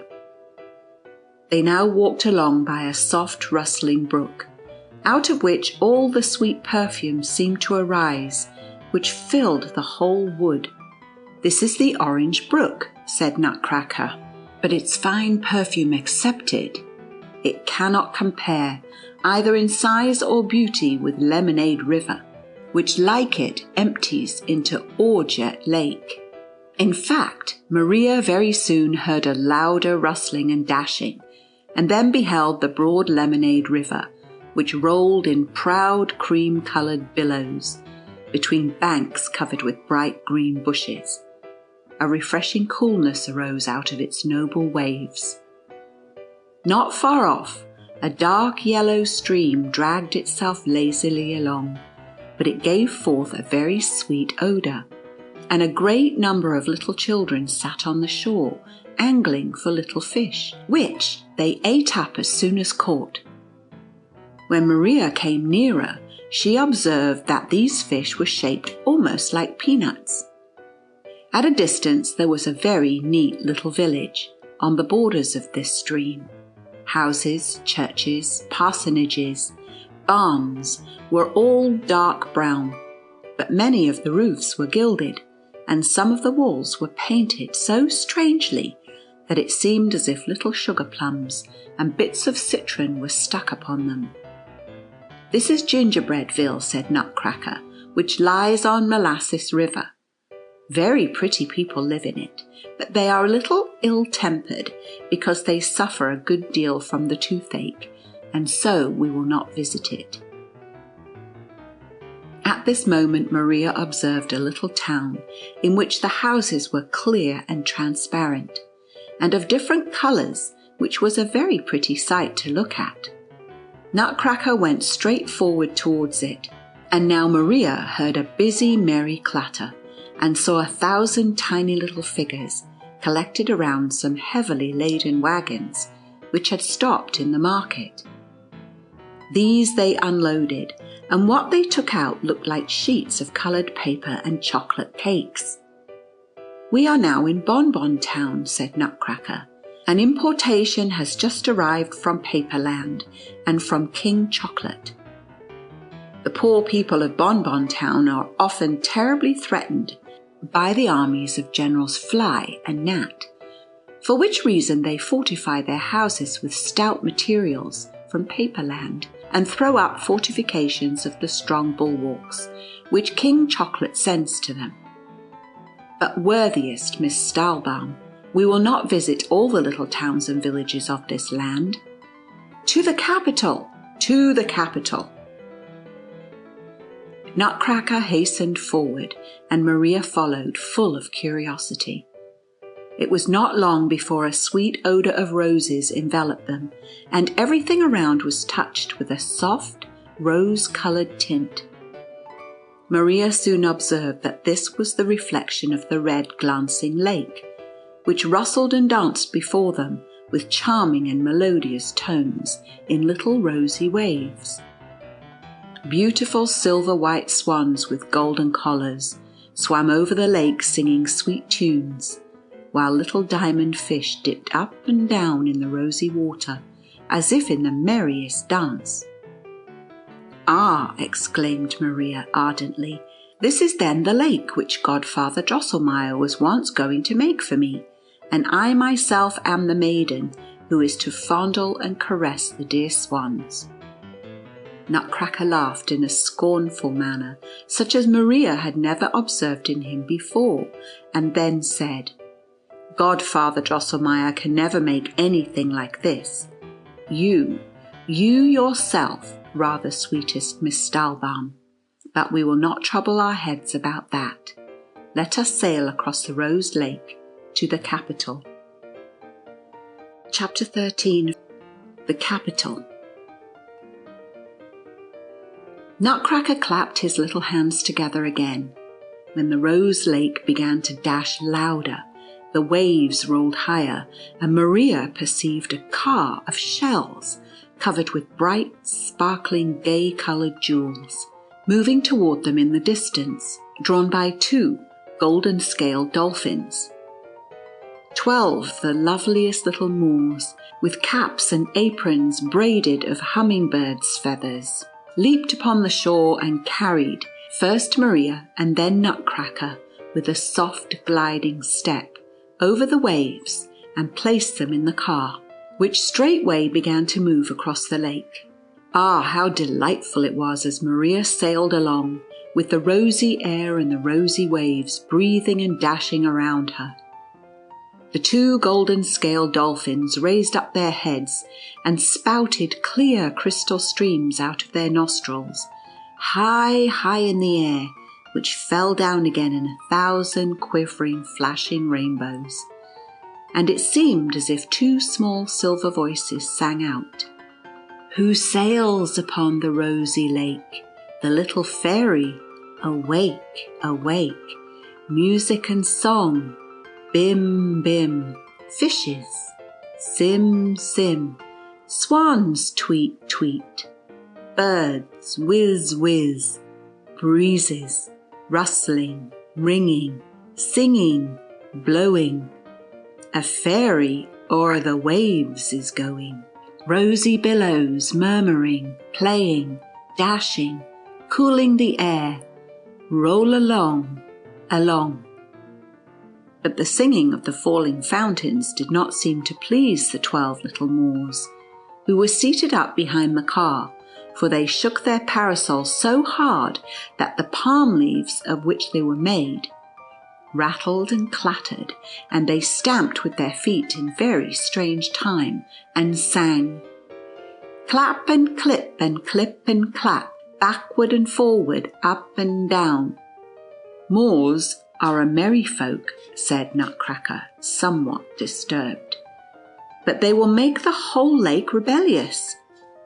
And very soon there arose a confused din of strange voices, which seemed to float in the sea and in the air, but Maria did not heed them, for she was gazing in the sweet-scented rosy waves, out of which the face of a charming little maiden smiled up upon her. "Ah!" she cried joyfully, and struck her hands together. "Look, look, dear Master Drosselmeyer! There is the Princess Pirlipat down in the water. Oh, how sweetly she smiles upon me!" Nutcracker sighed quite sorrowfully and said, "Oh, kindest Miss Stahlbaum, that is not the Princess Pirlipat. It is you. It is your own lovely face that smiles so sweetly out of the rose lake."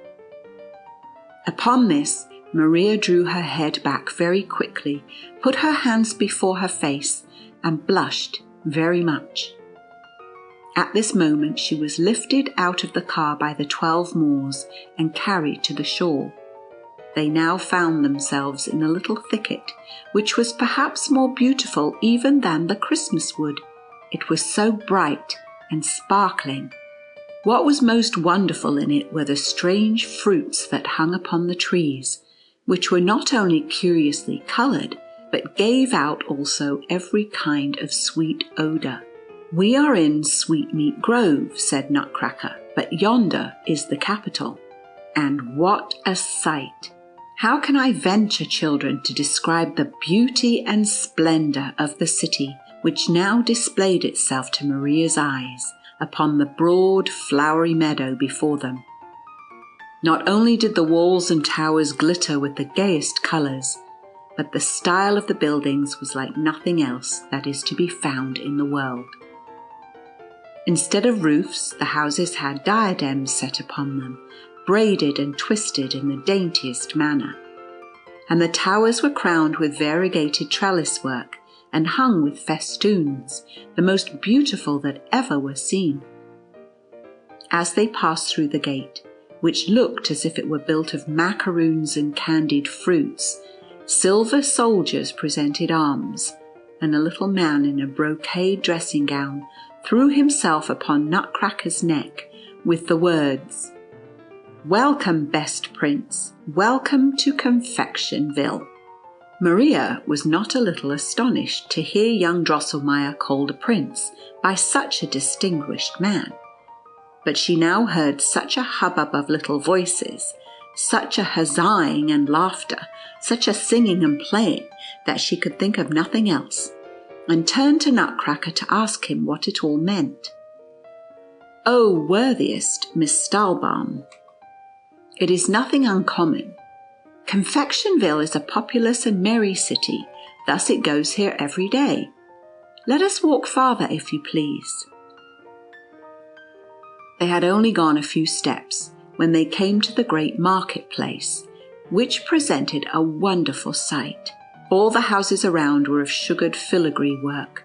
Gallery was built over gallery, and in the middle stood a tall obelisk of white and red sugared cream, while 4 curious sweet fountains played in the air of orgeat, lemonade, mead and soda water, and in the great basin were soft bruised fruits, mixed with sugar and cream and touched a little by the frost. But prettier than all this were the charming little people who, by thousands, pushed and squeezed, knocked their heads together, huzzaed, laughed, jested and sang, who had raised indeed that merry din which Maria had heard at a distance. Here were beautifully dressed men and women, Armenians and Greeks, Jews and Tyrolese, officers and soldiers, preachers, shepherds and harlequins, in short, all the people that can possibly be found in the world. On one corner the tumult increased. The people rocked and reeled to clear the way, for just at that moment the Grand Mogul was carried by in a palanquin, attended by 93 grandees of the kingdom and 700 slaves. Now on the opposite corner, the fishermen, 500 strong, were marching in procession, and it happened, very unfortunately, that the Grand Turk took it into his head just then to ride over the marketplace with 3,000 janissaries, besides which a long train came from the festival of sacrifices with sounding music singing, "Up and thank the mighty sun," and pushed straight on for the obelisk. Then what a squeezing and a pushing and a rattling and a clattering! By and by a screaming was heard, for a fisherman had knocked off a Brahmin's head in the crowd, and the Great Mogul was almost run over by a harlequin. The tumult grew wilder and wilder, and they had commenced to beat and strike each other, when the man in the brocade dressing gown, who had called Nutcracker a prince at the gate, clambered up by the obelisk, and having thrice pulled a little bell, called out 3 times, "Confesseur, confesseur, confesseur." The tumult was immediately appeased. Each one tried to help himself as well as he could, and after the confused trains and processions were set in order, and the dirt upon the Great Mogul's clothes was brushed off, and the Brahmin's head put on again, the former hubbub began anew. "What do they mean by confesseur, good Master Drosselmeyer?" asked Maria. "Ah, best Miss Stahlbaum," replied Nutcracker, "by confesseur is meant an unknown but very fearful power, which they believe can do with them as he pleases. It is the fate that rules over this merry little people, and they fear it so much that the mere mention of the name is able to still the great tumult. Each one then thinks no longer of anything earthly, of cuffs and kicks and broken heads, but retires within himself and says, 'What are we, and what is our destiny?'" Maria could not refrain from a loud exclamation of surprise and wonder, as all at once they stood before a castle glimmering with rosy light, and crowned with 100 airy towers.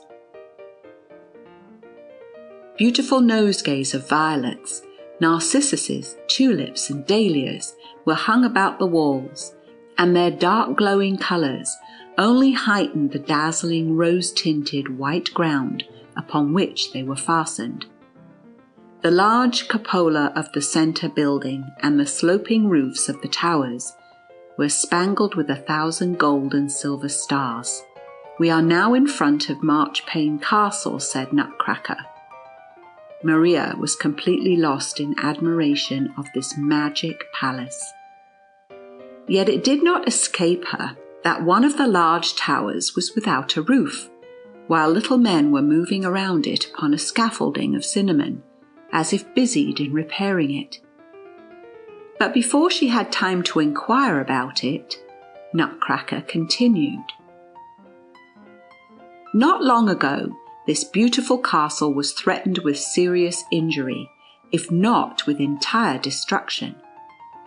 The giant Sweet Tooth came this way and bit off the roof of yonder tower, and was gnawing upon the great cupola, when the people of Confectionville gave up to him a full quarter of the city, and a considerable portion of Sweetmeat Grove as tribute, with which he contented himself and went his way.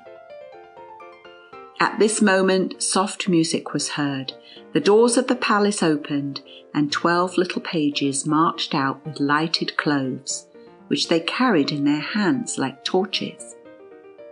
Each of their heads was a pearl, their bodies were made of rubies and emeralds, and they walked upon feet cast out of pure gold. 4 ladies followed them, almost as tall as Maria's Clara, but so richly and splendidly dressed that she saw in a moment that they were princesses born. They embraced Nutcracker in the tenderest manner and cried with joyful sobs, "Oh, my prince, my best prince! Oh, my brother!" Nutcracker seemed very much moved. He wiped the tears out of his eyes, then took Maria by the hand and said with great emotion, "This is Miss Maria Stahlbaum, the daughter of a much respected and very worthy physician, and she is the preserver of my life. Had she not thrown her shoe at the right time, had she not supplied me with the sword of a pensioned colonel, I should now be lying in my grave, torn and bitten to pieces by the terrible Mouse King. View her, gaze upon her, and tell me if Pirlipat, although a princess by birth, can compare with her in beauty, goodness, and virtue. No, I say, no." And all the ladies cried out, "No," and then fell upon Maria's neck, exclaiming, "Ah, dear preserver of the prince, our beloved brother, charming Miss Maria Stahlbaum." She now accompanied these ladies and Nutcracker into the castle and entered a room, the walls of which were of bright coloured crystal. But of all the beautiful things which Maria saw here, what pleased her most were the nice little chairs, sofas, secretaries and bureaus with which the room was furnished, and which were all made of cedar or Brazil wood and ornamented with golden flowers. The princesses made Maria and Nutcracker sit down and said that they would immediately prepare something for them to eat. They then brought out a great many little cups and saucers, and plates and dishes, all of the finest porcelain, and spoons, knives and forks, graters, kettles, pans, and other kitchen furniture, all of gold and silver. Then they brought the finest fruits and sugar things, such as Maria had never seen before, and began in the nicest manner to squeeze the fruits with their little snow-white hands, and to pound the spice and grate the sugar almonds, in short, so to turn and handle everything, that Maria could see how well the princesses had been brought up, and what a delicious meal they were preparing. As she desired very much to learn such things, she could not help wishing to herself that she might assist the princesses in their labour.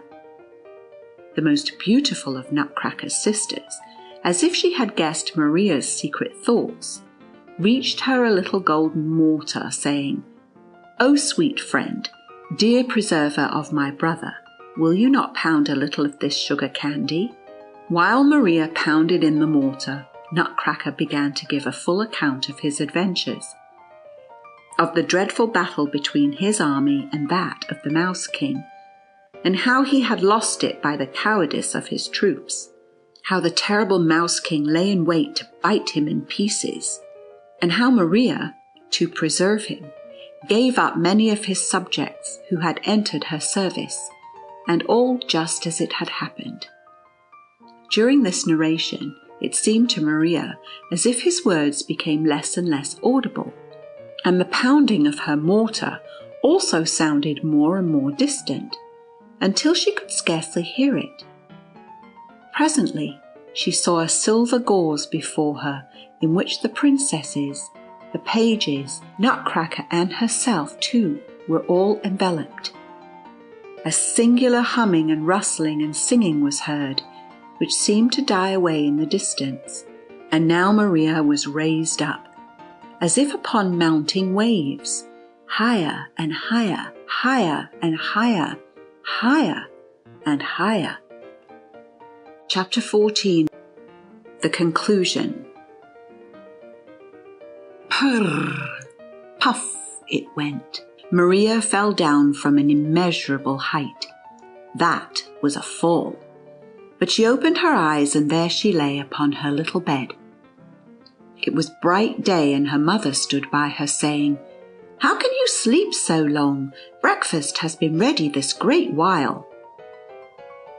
You now perceive, kind readers and listeners, that Maria, completely confused by the wonderful things which she had seen, had at last fallen asleep in the room at Marchpane Castle, and that the Moors, or the pages, or perhaps even the princesses themselves, must have carried her home and laid her softly in bed.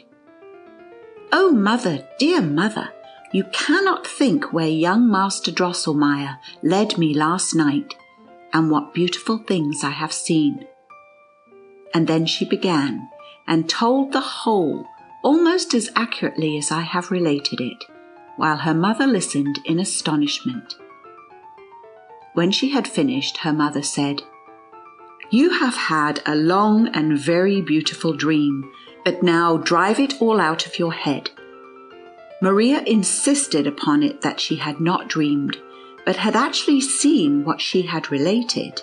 When her mother led her into the sitting room to the glass case, took Nutcracker out, who was standing as usual upon the second shelf, and said, "Silly child, how can you believe that this wooden Nuremberg puppet can have life or motion?"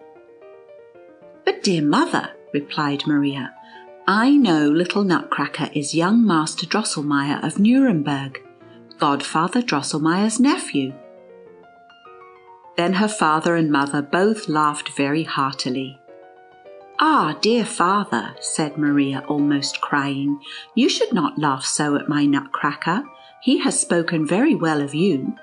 For when we entered Marchpane Castle, and he presented me to his sisters, the princesses, he said that you were a much respected and very worthy physician." At this the laughter was still louder, and Louise and even Fred joined in. Maria then ran into the other chamber, took the 7 crowns of the Mouse King out of her little box, brought them in, and handed them to her mother, saying, "See here, dear mother, here are the 7 crowns of the Mouse King, which young Master Drosselmeyer gave me last night as a token of his victory." Her mother examined the little crowns in great astonishment. They were made of a strange but very shining metal, and were so delicately worked that it seemed impossible that mortal hands could have formed them. Her father, likewise, could not gaze enough at them, and he insisted very seriously that Maria should confess how she obtained them. But she could give no other account of them, and kept firm to what she had said. And as her father spoke very harshly to her, and even called her a little storyteller, she began to cry bitterly and said, "Oh, what then shall I say?" At this moment the door opened. The counsellor entered and exclaimed, "What's this? What's this?" The doctor told him of all that had happened, and showed him the little crowns. As soon as the counsellor cast his eyes on them, he laughed and cried, stupid pack, these are the very crowns which I used to wear on my watch chain years ago, and which I gave to little Maria on her birthday when she was 2 years old. Don't you remember them?" Neither father nor mother could remember them, but when Maria saw that her parents had forgotten their anger, she ran to Godfather Drosselmeyer and said, "Ah, you know all about it, Godfather Drosselmeyer. Tell them yourself that my Nutcracker is your nephew, young Master Drosselmeyer of Nuremberg, and that it was he who gave me the crowns." The counsellor's face turned very dark and grave, and he muttered, stupid pack. Upon this the doctor took little Maria upon his knee and said very seriously, "Listen to me, Maria. Once for all, drive your foolish dreams and nonsense out of your head. If I ever hear you say again that the silly, ugly Nutcracker is the nephew of your godfather Drosselmeyer, I will throw him out of the window and all the rest of your puppets. Miss Clara not excepted. Poor Maria durst not now speak of all these wonders, but she thought so much the more. Her whole soul was full of them, for you may imagine that things so fine and beautiful as those which she had seen are not easily forgotten. Even Fred turned his back upon his sister whenever she spoke of the wonderful kingdom in which she had been so happy, and it is said that he sometimes would mutter between his teeth, "Silly goose! But that I can hardly believe of so amiable and good-natured a fellow." This is certain, however, he no longer believed a word of what Maria had told him. He made a formal apology to his hussars on public parade for the injustice which he had done them, stuck in their caps feathers of goose quill, much finer and taller than those of which they had been deprived, and permitted them again to blow the hussars' grand march. Aha! We know best how it stood with their courage when those hateful balls spotted their red coats. Maria was not allowed then to speak of any more of her adventures, but the images of that wonderful fairy kingdom played about her in sweet, rustling tones. She could bring them all back again whenever she fixed her thoughts steadfastly upon them, and hence it came that instead of playing as she formerly did, she would sit silent and thoughtful, musing within herself, for which reason the rest would often scold her and call her a little dreamer. Some time after this, it happened that the counsellor was busy repairing a clock in Dr. Stahlbaum's house. Maria sat close by the glass case, and lost in her dreams was gazing at Nutcracker, when the words broke from her lips involuntarily. "Ah, dear Master Drosselmeyer, if you actually were living, I would not behave like Princess Pirlipat and slight you, because for my sake you had ceased to be a handsome young man." At this the counsellor screamed, "Hey, hey, stupid pack!" Then there was a clap and a knock, so loud that Maria sank from her chair in a swoon. When she came to herself, her mother was busied about her and said, "How came such a great girl to fall from her chair? Here is Godfather Drosselmeyer's nephew, just arrived from Nuremberg. Come, behave like a little woman." She looked up. The counsellor had put on his glass wig again and his brown coat.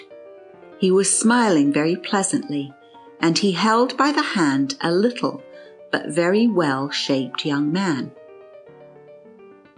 His face was as white as milk and as red as blood. He wore a handsome red coat, trimmed with gold, and shoes and white silk stockings.